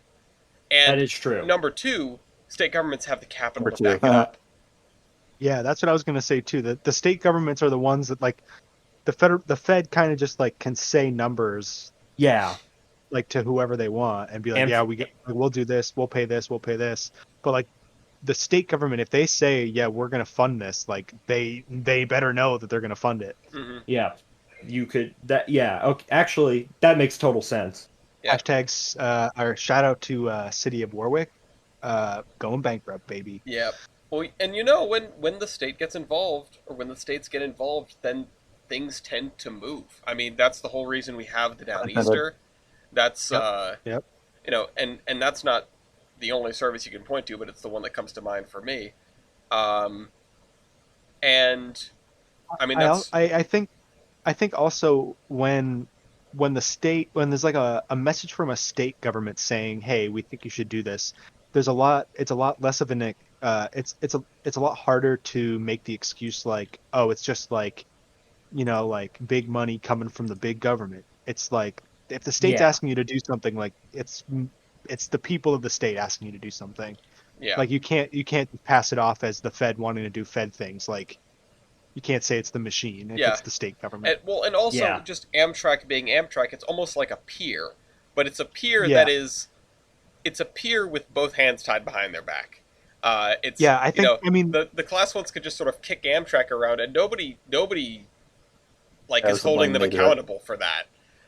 Yeah, like I Oh, think no one even holds Amtrak itself accountable to begin with. No, how, I mean, how would you? What are you going to ask them Yeah, to do? Do better. I- Thanks. I've always wondered if putting Amtrak under more direct federal control, like say through the Department of Transportation, would change a lot of this stuff. Well, that's what I was about to say. Like, I think if, like, in my opinion, Amtrak, if they had more like leverage, if they had more federal control, like Amtrak's just kind of like this. It fits in between the freight railroads, and that's like what it was built to do. Yep. It wasn't built to be like a thing that can throw its weight around and Well, tell. Amtrak was built to fail within a few years, and Yeah. it just didn't. Yeah, So you fundamentally have a structure that was built to. Amtrak's entire story has just been one of survival because it was never set up to last and really grow in any significant way. Also, because Amtrak's management just really is very poor at playing the cards they actually got. Well, Yeah, I and think they need because to they stop- keep giving it managers that are like, intentionally bad sometimes. You know what kind of person you need to run Amtrak? You need a politician who knows about railroads. Like a Graham Claytor, who Graham Claytor wasn't a politician, but he was intimately connected with the political establishment, and he knew railroad. Ironically, Joe Biden would probably, if he got the chance to run Amtrak, I think he would do pretty good, because he's exactly that. I would say put Joe Biden I would in say charge of Amtrak. Unironically, as I much want as that. as much as I don't like to praise Biden these days, I would say that Amtrak, being Amtrak in the last, I mean, I don't know if it's just like a PR push or what, but it seems like in the last 2 years, Amtrak has really like ramped up their improvements in a way. Yeah. And maybe that's just because like the prior administration gave them funding that's accessible to them now, or what? Like, because that stuff's I often think behind there's like caps and stuff. But Joe being the train guy, like, and that's known that he's the Amtrak train Joe. guy. I feel like, yeah, I feel like it it might allows Amtrak more leverage, more exactly room like to maneuver. Amtrak probably the people at Amtrak might feel more comfortable doing the things that they need to do because they're not afraid of, the actual people that are in charge of them pushing back against them. But Yeah. also I also think that Amtrak, the people who run Amtrak are there to run it as a business and not as a public service. Yes, if something, I've always been under the impression of where you can't make money on something, it should probably be government controlled. Like for like the Mhm. post office. Like you can't make money. The post office Exactly. is legally required to deliver to every single address in the United States. You It can't make is money doing that. you can't make money doing that, and that's Yeah, but why you shouldn't have to. Yeah, Like exactly. you shouldn't have to make a profit on things that everybody benefits from. I mean, it's communism, but something different where it's like Conrail, where there is the possibility, and eventually, as we saw with Conrail, where yes, freight railroading, even back then in general, was a somewhat profitable venture, and yes, you could, with the right, management and the right decisions, you could make it profitable. If there was zero hope of ever turning a profit on freight railroading in the Northeast, Conrail would probably still be around government controlled, but we wouldn't have railroads if there was no profit in railroads. true. They tried so hard to get rid of railroads, but I feel like they just had too much money. Well, this is and why they the still states did. should have bought Pan Am. Yeah, that's true. Anyway. Imagine New England rail system Yeah. Well, one last thing. I based guess out of we'll New need- Haven. Yeah, I mean, there was a trillion different proposals to merge all the new England roads into one giant mega system We almost got and there. have it be like owned by either the state or connecting railroads and whatnot. But that's a whole other. Yeah. Oh, that would have been Yeah. amazing and based. But when there is profit in the mix, Achilles, what can you tell us about the Class 1 meltdown as it continues? Money, money, Yeah, so money, we're on money. 80,085 of Funny number. America's Class 1 meltdown. I don't get it. And spoiler alert, guys, if you pay people more, they're more likely to stay around. Holy shit! What a Holy revelation! Yeah. Who would have thought? Oh So, my God. SDB chairman, Jesus Christ himself, Martin J. Oberman, Okay. basically said the one reason that the railroads have such a big what's the word, turnaround, or Turnover. what's the word I'm looking for? Turnover, Thank you. Is because they're not paying enough. Oh my Like, God. who No would've way. thought? People in America not being paid enough? Come on. I mean, you have to remember that as a railroad worker, you can only drive for 12 hours, but that doesn't mean the train's going to be able to get a van out to you. So you might be on the train for 22, 24 hours or 36 hours, I've even heard. And, when you're making people spend 40 hours of their life in the cab of an SD70 Mac with a broken air conditioner and a broken Broken the toilet. broken toilet that stinks, you probably ought to pay them a little bit more than you do. Basically, this article goes further into depth, talking about how, if you increase the pay, worker turnover decreases. Yeah, Who would have thought? yeah, incredible, unbelievable. Nobody could have seen this. Yeah, coming. I don't feel I like remember- I really don't feel like I should go into that one because typically when you pay people more, they stay longer. That's not really mind if I go controversial. into this a little bit? Yeah, go ahead. I've talked to railroaders and I've read up a lot from railroaders, and the main draw of railroading what it used to be is that yes, long A hours, you're pension. away from home. No.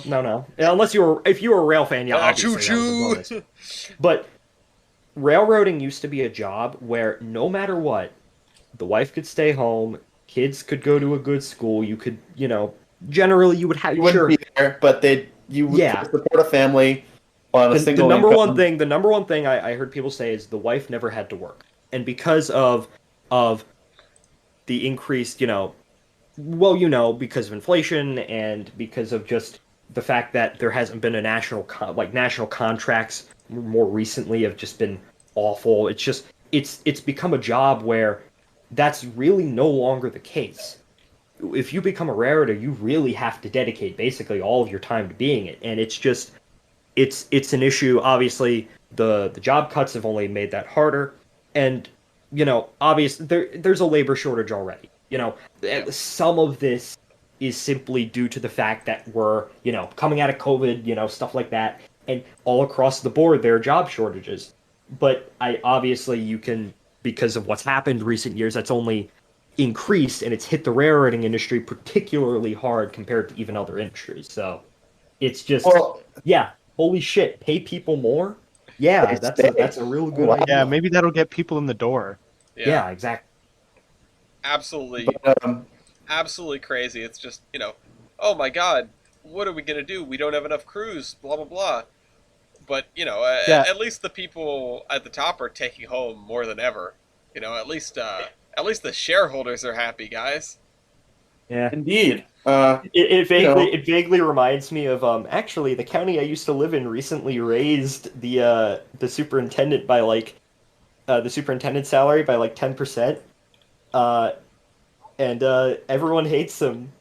It has been the subject of several scandals. So, after you do a bad job, just give yourself a little raise to make yourself feel better. That's not just railroading. Shocking news. Continuing on, rich people only care about themselves. Well, most shocking people news. only care America's rich people only care about themselves. Hey, but I'll be rich one day too. Well, most people care about not their if money, you work no for the matter what. railroad. Despite the fact that Union Pacific and BNSF service quality is in shambles, profits are so high, they are the highest they've ever been in recorded history, as are their CEOs' salaries. Wow. Who would have thought that, who could have thought that capitalism, not capitalism, but who would have thought that when rich people are making a lot of money, poor people aren't? So this article goes further into depth and talks about how the profit margins for the largest railroad were over 40% comparatively to 29% in 2012 and 15% in the 1990s, which is crazy bad. That's a lot of profit margin, and they're doing nothing with it. And the reason for these profit margins is not because they're hauling more freight. In fact, quite the opposite. They've just made it so expensive to move that the people who have to ship by rail are suffering, and everyone who has the option to ship by rail or truck has already gone to truck. My mom, for example, works in a dog food company and manages their shipping, and they shipped by rail for 30 years, and they just can't afford it anymore. It's just UP just charges them too much. Mm-hmm. Or, for example, I know someone who's trying to move a locomotive right now. I won't say what locomotive. And, the 69.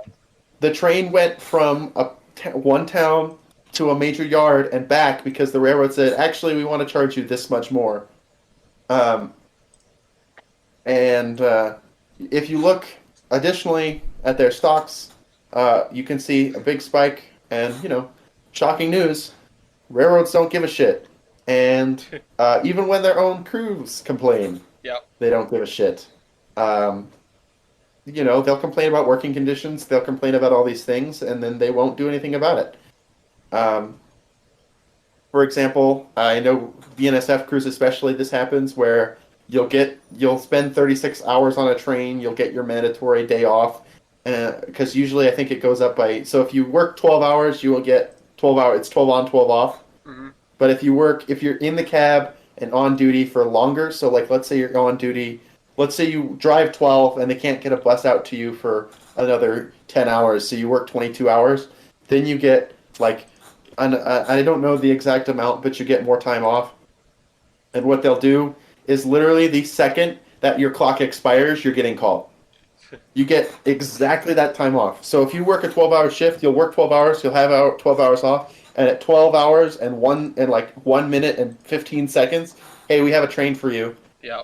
And it's like that every single day. You don't get a day off, you don't get a holiday, and before the person cuts, you would still, you'd have a day or two off. Even before you'd have maybe 20 hours off, 24. Yeah. Now it's 12 and 12. Now it's 12, 15, you're called, you're gone. Every single day. And when you don't pay your employees enough to work every single day, and then eventually they do have to give them a couple of days off. You are mandatory. You can only work so many days in a row. But even then, don't pay your people enough, and this is what happens. Yep, and the meltdown continues, and I'm sure we'll hear more about this next week as time goes on. Hey, is the time up on that mediation yet? No, not yet. I think I forgot when, because if I'm gonna be honest, I used to host a rail news show. I kind of haven't been paying attention to the news all that much. Shame! How dare you? We Yeah, expect our life guests to outside of know railroading. everything, be the most highly educated people here. Well, people expect me to know this stuff, and I also kind of expect myself to know this stuff. So, Well, I mean, yeah, well, you can hold whatever you I want can't against count! yourself. We're not a. I will say this. It is very. I know a lot of other people probably feel the same way. It is very sad and almost a bit heartbreaking to see it, because with a lot of previous, situations we've been in, obviously the forefront in my mind comes to the 1970s. While a lot of the major reasons behind it, and were kind of outside of railroad control. It was the government overregulation and just Trucks. Stuff like that.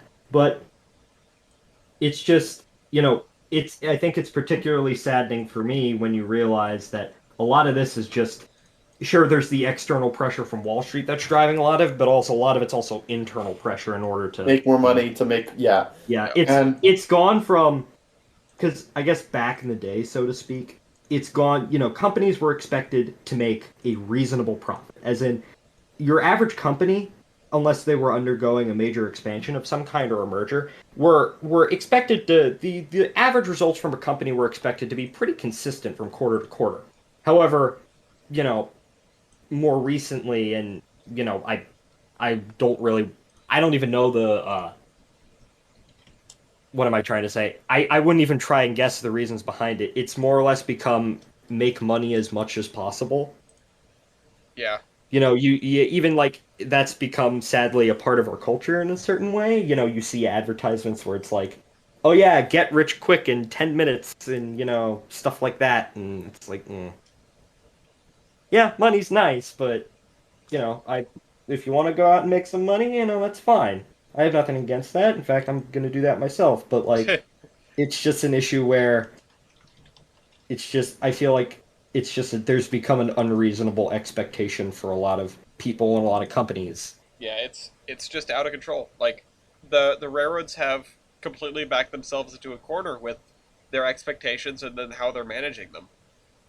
I mean, it's not just railroaders are obviously one of the worst examples, but there's plenty of other examples out there right now where that's the case. That's true. It's anyway. I could go into this for way longer, but I guess we need to move on.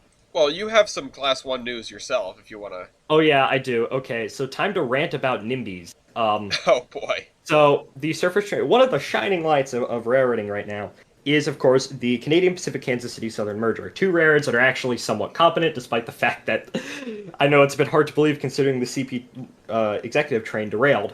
However, the Surface Transportation Board, they have found little environmental impact from the Canadian Pacific Kansas City Southern merger. Now, obviously, there have been plenty of towns and cities out there who have been decrying this merger as a massive, impact for the environment and whatnot, but the STB has basically said, yeah, the CPKC, when it happens, or if it happens, needs to do some environmental mitigation, mostly in communities, strengthening crossings and, mitigation projects where appropriate is their words. And, obviously there's going to be increased train traffic from this merger, hopefully, especially along the former Milwaukee Road, River City line, river line between Sebula, Iowa, and Kansas City, where 14 more trains would hopefully be seen.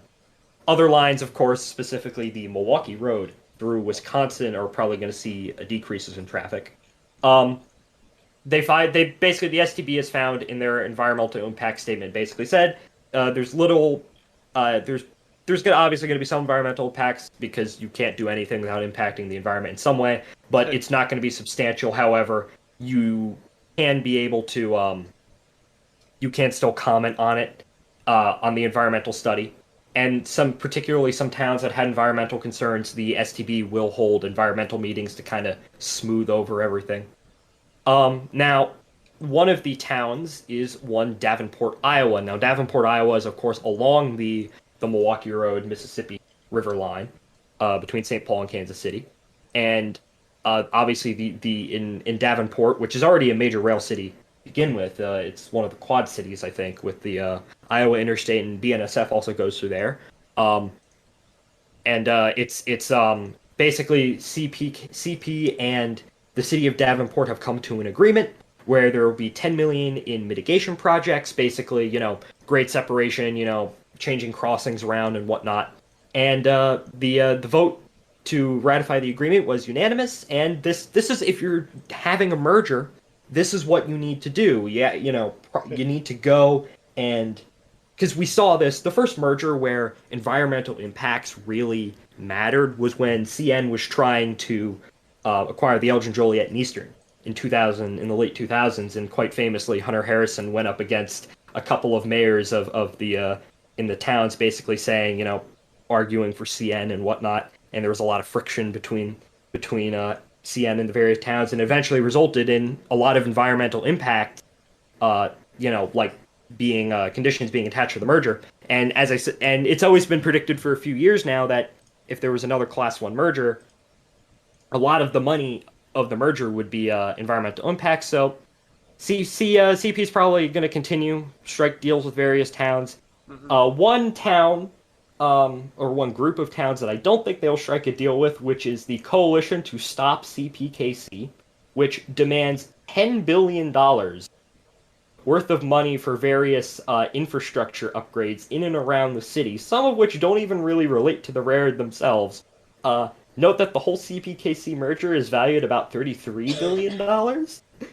So I feel like there's a lot of people out there that whenever anything happens, they, going back to what CSX wants out of Amtrak, potentially. Yeah, I think, how can I grease my palms about this? Yeah, exactly. Which I don't think that's going to happen. The Coalition to Stop CPKC, yeah, I don't, they're a joke in my eyes. But it's good to see merger progress going forward. I've always maintained that out of all the Class 1s, CP is indeed the most competent. Yeah. Which I know isn't saying much, but they've been doing a fairly good job over these past few years. Fastest growing Class 1 and all. But anyway, that's the first section of my news. The constant growth is the problem, though. So when will they end up like Union Pacific? What do you mean? Well, as we were just talking about in O'Gilly's story, if the goal is to grow and to grow and to grow, then when are they going to run into the BNSF and the UP problems? Well, there's a difference between growing by, profitability and growing by traffic. And growing by traffic. CP is the fastest growing Class 1 in terms of traffic, for example. That's true. That's true. That's what I'm talking, not in terms of profit. CP is I think they're middling when it comes to the Class 1s. However, over the past few years, they have been growing actually growing the way you're supposed to be growing, which is instead of through constant cuts, actually, cutting where necessary and using a lot of that money to go after traffic. Damn, someone should tell CP about this PSR thing. I feel like they're missing out. They could be making so much more money. Yeah, they're like Yeah. they're slacking, man. Yeah. They did it for a while, and Yeah, I know. I mean, hot take. CP before Hunter Harrison was an absolute basket case. Well, And I will attest to the idea that Hunter Harrison was never the problem. It's the fact that he died in the middle of executing his philosophy on another railroad, and everyone went, "Oh, I get it." I can do that. Yeah. Oh, I get it. Yeah, that was the worst thing that happened to the industry. Was It Hunter was a Harrison combination. dying It was a about 2 combination. years too soon. It was a combination of Warren Buffett buying BNSF and every Wall Street banker thinking they can make $1 trillion off of railroading, and Hunter Harrison being too good. Yeah. I know that's a hot take, but and also dying too soon. Yeah. This I is, know that's a hot take, but we fixed the He's so good, he timeline by died. we fixed the timeline by bringing Hunter Harrison like listen, I still maintain he's hiding out in his nuclear bunker and he's ready to take over CSX in a few years' time. he's coming back. He just returns, just walks in the door one day. Hey guys, I'm back. Yeah. Technically, since I died, you guys never voted me out. I'm still in charge. It's like He's when hanging out it's, with Tupac. I was gonna say JFK, but yeah, that works too. Anyways, I do have, I guess, one other story, which is that Union Pacific reactivates the Davidson Hump Yard in Fort Worth. Yay. So, yeah, I Ooh. also have maybe a hot take on hump yards, which is that a lot of the hump yard closings were actually justified, some of which weren't. But NS and UP are restoring hump yards they shut down. Specifically, the Union Pacific Davidson Yard in Fort Worth will begin taking a load off on some of the cars' hump yard at West Colton, California, for cars coming to and from California. So they're going to pre-block and probably at West Davidson send the trains over to California, split them in their various segments, and send them off to the various satellite yards. West Colton is still going to be there. West Colton, me being a Southern Pacific fan, West Colton I have a very mixed relationship with, which is West Colton was an excellent idea executed very poorly. As in, West Colton was hell for SP operator, for at Southern Pacific, the SP operating department to It's manage. really on a grade too. Like it was not done very well. They picked a horrible spot. It is like all on a grade. It's all on a grade. It's tiny. When they opened it, way bigger. There was a rush to open it, and I think like a significant portion of the tracks that were supposed to be open at West Colton weren't open. And then there was issues integrating the top system into everything. But that's a whole nother story. Actually, speaking of another story involving SP, Englewood Yard in Houston, I think, hold up, it has been expanded to kind of as well, which Englewood Yard is also one of the other trouble spots on SP. If you're familiar with Southern Pacific history at all, you know that Englewood basically shutting down and everyone being in denial about it was the cause of Southern Pacific's infamous Houston meltdown in 1979, otherwise known as World War III. And of course, Englewood was at the center of the, I guess, World War IV, if you want to call it that, which was the UP-SP meltdown after the merger, although that was more Union Pacific incompetence and just ignoring the SP operating people. SP was a funny railroad who. Yeah, I remember reading. Sometimes was like Englewood itself could only handle about 3,000 cars, and if you tried to force any more cars through Englewood, the entire region would just break down. But Union Pacific just straight ignored that. They also closed a lot of the satellite yards, which were necessary to take traffic off of Englewood. But that's a whole other story you can go and read about. And then Norfolk Southern has also opened up Brosnan Yard in Macon, Georgia, once again, and Mormon Yard in Bellevue, Ohio, which they previously shut down. Hold up. Full of Mormons? Hold up. Never mind. I'll keep going. Someone called me. I just told them I'd call them back. But yeah, the hump yards are slowly... Some of the hump yards are slowly reopening. A lot of them were closed to begin with for the simple fact that hump yards only really work if you are able to shove a massive amount of cars through them per day. And a lot of the hump yards that existed simply were not up. It wasn't worth it. And to keep them open for the amount of cars that they were handling. And also things like pre-blocking cars at the origin point, block swapping en route. It basically reduced the total amount of movements, which which probably it's smarter operating philosophy, but I do think that you will probably in the future you will probably see hump yards close and reopen depending on demand. So say for example, say if traffic drops and the hump yard isn't handling as many cars as U2, it'd be temporarily converted to flat switching, and then when traffic surges, it comes back to being a hump yard. Like for example, it's a hump yard in the Christmas and holiday rush, and then Yeah, which, I mean, in fairness, that's more intermodal. But for sake of an example, during peak season in the winter, it's a hump yard, and then when it cools down midsummer, yeah. not Right, much. I know we wanted to dunk on the UP paint scheme as well, but Oh yeah, that. but So just- Union Pacific. hold on, because we're running long here, and there's a couple things. Well, Dean has his thing, but also there was a TLDR, a modeler on the Railroads Online team by the name of Jao tried to stage a coup and frame Nix the fall guy so that Jao and his cronies could hostile take over Railroads Online development and make it a Brazilian railroading game. No, that's not a joke, and yes, there are photos to prove it. The whole Discord service shut down. Any reactions pertaining to the modder are being removed. Those leaving them have been banned. The whole Discord staff got banned. Several devs got banned. People are leaking stuff like the NDA, internal dev documents, and the encryption key to basically decompile Railroads Online is being leaked.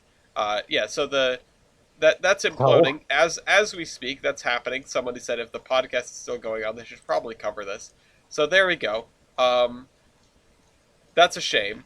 I don't think we have the time Breaking to. news! I don't think we have the time to break it down right now. But needless to say, holy crap! Things just continue to get interesting over there. Which Come is to Okay. Brazil! Come I'm to not- Brazil!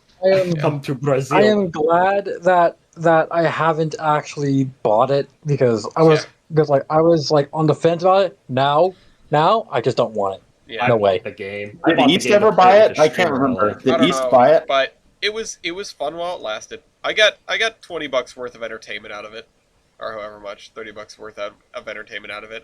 It made for some good playdates and a lot of fun. So I can't say that I'm upset with my purchase.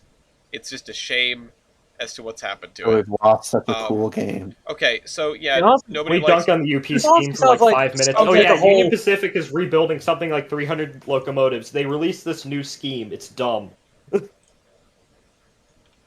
God, That's sounds like the a- extent of the story. Yeah. Okay, there we go.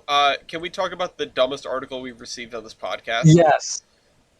So Yes. one person got salty on Twitter about the fat controller, and apparently it took the world by storm because that's the most important thing that you could possibly imagine. Yeah. So apparently the fat controller is now a slur. Twitter's stupid. Twitter Anyone is not who, real life. Yeah, but my God, they just get upset over the dumbest things. It's ridiculous. Twitter is not real life. Don't That's make cool, Twitter Dean. your life. Yeah, like so at the what was it? Doesn't say where it was. Oh, the watercress line in Ingerland. Someone he called me mentioned fat! someone mentioned Bro. the You can't be calling people fat these days. Oh my god. young children can jump on board Thomas Tank Engine in an activity branded as a day of family fun. Last weekend, however, one family's joy was said to be interrupted by an offended worker. The user recalled, "Quote: We were talking about the fat controller when the stop member stopped in. Quote: In no uncertain terms, we were told no one can use such a slur. What And, the hell? and the response to Wait, this was by this in real life or on Twitter? yeah, this was in real life. This is in real life. I think It's in that real one life? person Oh, no. saying don't like the word fat. I don't understand why this is worth an article. Yeah. Like, this is the stupidest thing. One person Listen. said, I don't like when you call people fat. Like, yeah, it's a name, Well, that's but it's like here's the one thing. person. You know why this article exists? So people can click on it, and we clicked on it. Yeah, no, this is a clickbait. It's tabloid. It's garbage. I mean, we established that before we came on the show. Publicity. But like, Jesus Christ, touch grass. Don't use. Oh, it's don't do clickbait. He has never touched grass before. were you saying, TJ? Never mind. Okay. Hold Oh on. no! What the hell is this article? It goes into talking about how woke Thomas is now. Come on, man. Thomas No is one like gives the a least More woke quote, kids more show. It quote. says 2 new female characters replace 2 male engines in the show, bringing the number of female engines at Tisma Sheds to 3 out of 7 total characters. How Like, could no one they? cares. Henry How could they with their gendered on trains? Twitter. This woman wrote on Twitter, quote, I am far from woke, but I just called him the controller, end quote. I call him the Her one. thick controller, the dummy thick Also, this controller. says When you also look wait, at Thomas yeah, and Friends as a show, okay. also ahead. they don't even know what the fat controller is referring to, because they say, while some linked last week's incident to cancel culture, others defended staff's bid to prevent the engine from being described as fat. They don't even know what they're talking about, man. they don't. Nobody No, Why knows. are bullshit, we man. talking about Nobody this? here knows what they're talking about. It's Dean wanted to ridiculous. talk about it. Ask him. I mean, it's funny, but like, A Watercrest spokesman confirmed that they were no longer making use of the nickname Fat Controller. So he has in fact been cancelled. Yeah. L. Rest in peace, fat controller. Sad. Sir Topham hat. I think that So- Thomas and Friends is inherently a show that relies on the premise of slave labor. If you really think about it, like, sure, those engines are happy, but like, Are they what's really really happy? going on that's behind like the a camera? YouTube. That's like a 50-minute, like an hour-long And welcome YouTube to- editorial from some guy who's just. Welcome to Yeah. my newest video documentary, The Reality Behind the Slavery in the Thomas and Friends Universe. Like, bro, it's not that deep. Also, Listen, this is the just red hair dye is just permeating our brain and just affecting hair how dye, they yeah. think. Yeah, Red hair dye? That's a self-report. I know what you like now, Dean. yeah. right. Well, Being the self-reported. hair dye is just rolling down your face as you're giving a press conference in front of a landscaping company. No, it's the 4 That's seasons. either hair Alice. dye or blood. It's the 4 fucking seasons. All right. Anyway, And don't you forget it. I forgot what in the middle of a discussion, I came up with a really good name for this episode, and now I don't know what it was. So let's do the let's do the like Fat Controller versus Twitter. the fat controller versus Twitter. Yeah, that's Oh, a good God. one. It's a great name. We I have promise. to. Does anybody have any advertisements before we wrap up? Shoreline, you Nah. have a channel. Why am I not subscribed to it? I don't know. I used to make a rail news series, but then I got super busy and then sad about the current state of railroading. I mean, you could. Sad. You should submit articles to us. Like write articles Yeah, and submit them to you. Write articles. Editorials. I mean, Yeah. I already go way too long with everything because I like to go. Yeah, we're more or less on. We're only a little bit late. We're way more on time than Amtrak's. So. That's not a high standard. No, but we do have a segment on this show called "Latest Train on Amtrak." So, does Is that the anybody last one? I forgot. does anybody forgot. have any guesses? I forgot. Westbound Empire Builder. Westbound Empire Builder. Okay, that was snappy. Uh, I'm gonna go with the all reliable, the Late Shore Limited. Okay, Oh, wait, for sure, limited. Southbound Crescent. Southbound Crescent. Or was Okay, it north? there's only a northbound Crescent on the system, but sure. Northbound. Eastbound or southbound Lincoln service. Southbound That's Lincoln. really weird. Missouri River Runner. Eastbound Missouri River Runner. Okay. That seems oddly specific. I don't know. I just was thinking of a random train. Okay. Well, anyway, Latest train on Amtrak is a via rail train. here's the Missouri River Runner. It is 3 hours and 26 minutes late at That's Lee's cool. Summit, Missouri. The Crescent, by the way, is only 6 minutes late. The Lakeshore Limited is 18 minutes late. The Empire Builder is 32 minutes, 22 minutes, and 47 minutes early. Okay. Wow. So TJ, The definitely- latest train on Amtrak is I don't know what's like the most obscure train on Amtrak. Yeah, I mean the Lincoln service is a is a hell of a stretch. It's 5 hours and 4 The minutes latest late. train on Amtrak is the Illinois Zephyr. It's 70 hours late. 70 hours late. I would have gotten a 70. later train if I said the Lincoln service and didn't change to the River Runner. It would be a later train, but not the latest train. Sunset Limited to Los Angeles, 3 hours and 11 minutes late. And finally, the latest train on Amtrak, the Coast Starlight to Los Angeles, 7 hours and 8 minutes late at San Jose.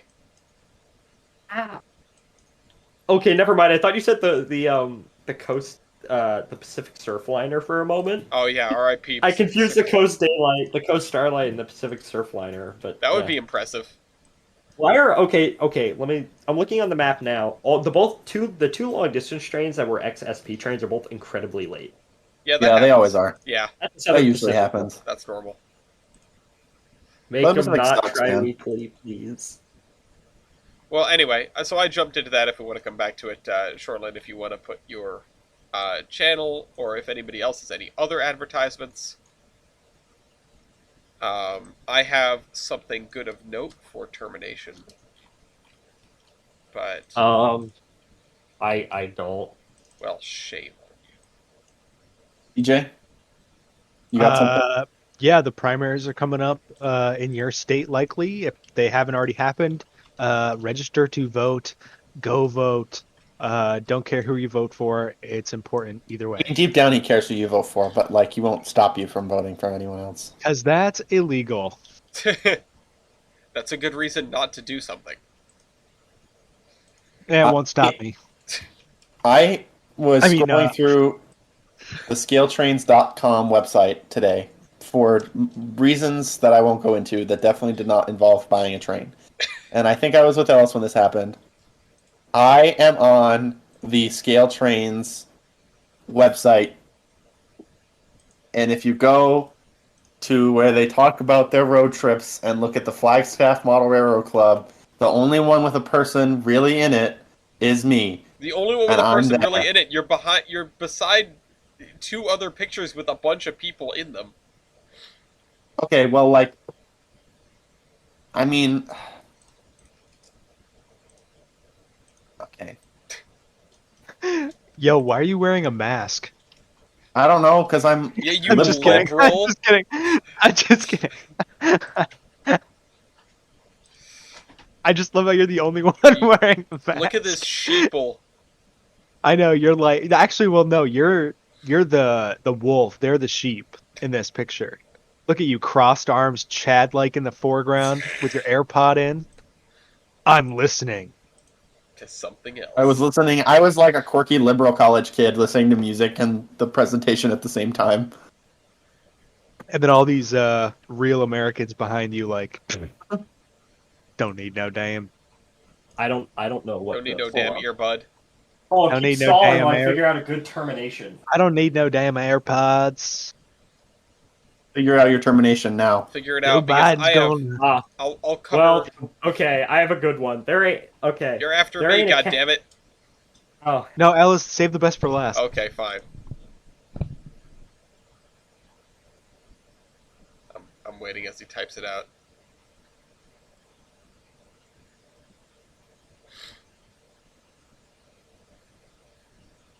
So, how's everybody's day going? Wait, I just looked at this article, Ellis. What? One of these operations partners... Hold on. okay. My termination It's is little. there ain't a cow in Texas important as the Blue Streak merchandise, and you just kissed away 3 minutes. See Okay. if anyone What? gets that. I don't get it. I don't get it either. No. You're If you're a stupid. I Cotton don't get Belt it. fan, you get it. I got All three of us that exist. Okay, so we'll come back to this. Dean. What is this? What It's the the hell? sandwich train. It's a sandwich train. Okay, Look. I want you to be honest with me. At what point did you determine this would be your termination? The moment I saw it. There, God damn buy it. that book. It's fun. Read it. Whoa. Look, honestly, I would eat that. That doesn't look too bad. I mean, I I'm would eat hungry. a sandwich to me. No, I would eat- something else about it. I would eat that thing, but in the wrong way. All right, I'm gonna read this out. Emphasis on the thing that TJ found important, which is also the thing that I found important. Edaville has sold. The new operators Shervin B. Hawley, managing partner of Sudbury, Massachusetts, and Brian Fanslau, operations partner of Alna, Maine, are committed to the long-term success of Edaville as a traditional family park centered on its historic steam locomotive and family-oriented activities. So, neither Thomas Land nor Dino Land will be open this year as they concentrate on how to make the Christmas Festival of Lights one to remember for our 75th anniversary.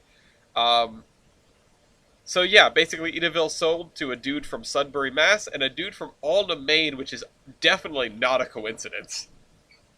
Yeah, what are the odds that someone from Alma, Maine, such a small, tiny little town, Yeah, what are the odds? would somehow find his way to Edaville and buy it? Yeah. I can't even imagine how that. I can't even imagine where he got to like 2-foot. Yeah. You know what I'm thinking though, Ellis? I'm thinking they might be involved with the WWF, but I'm not. I would say that I would no. I'm being serious when I say this. I would say that there's a more likely chance that they're involved with Maine Locomotive and Machine. Well, I mean, Because certainly a little column A, a little column B. Well, because they work on the Edaville engines now. Right. Hold on. Can we... So operations... I know this is not what we're sense. supposed to be doing. We're supposed to be ending the podcast, but I'm going to look I this could guy up Google it. really quick. Yeah. Because there's a real good possibility we know who this person is. Yup. Yeah. I recognize him. Uh-huh. I can't, like, Oh, I don't... well, he is... Yeah. Well, if you go to the About section of Maine Locomotive and Machine... Oh, okay. His name is right there. Yeah. So, There you yeah, go. my hunch was correct. Yeah, and, I wonder why on the top front page there might be a double header at Edaville. That's interesting. And why do they have a home-built Thorny labeled for Edaville? That's also really interesting. Okay. Yeah. So anyway, And the podcast. Yeah, end the podcast. Thank you to you guys for coming on. And on that of course. bombshell. Thanks Yeah, exactly. to Wes and Steve for operating the Loco Base. And you know what? I need to put in my dossier to Steve about the 113 situation. He'll be like, great, this guy again. Hold on, Loco Base Hey, dossier. Steve, I'm just gonna open it to remind myself. And of course, thanks to Virtual Railfan for not shutting us down. And in case of an emergency, call Conrail. Goodbye, everybody. Good night. Bye. Bye.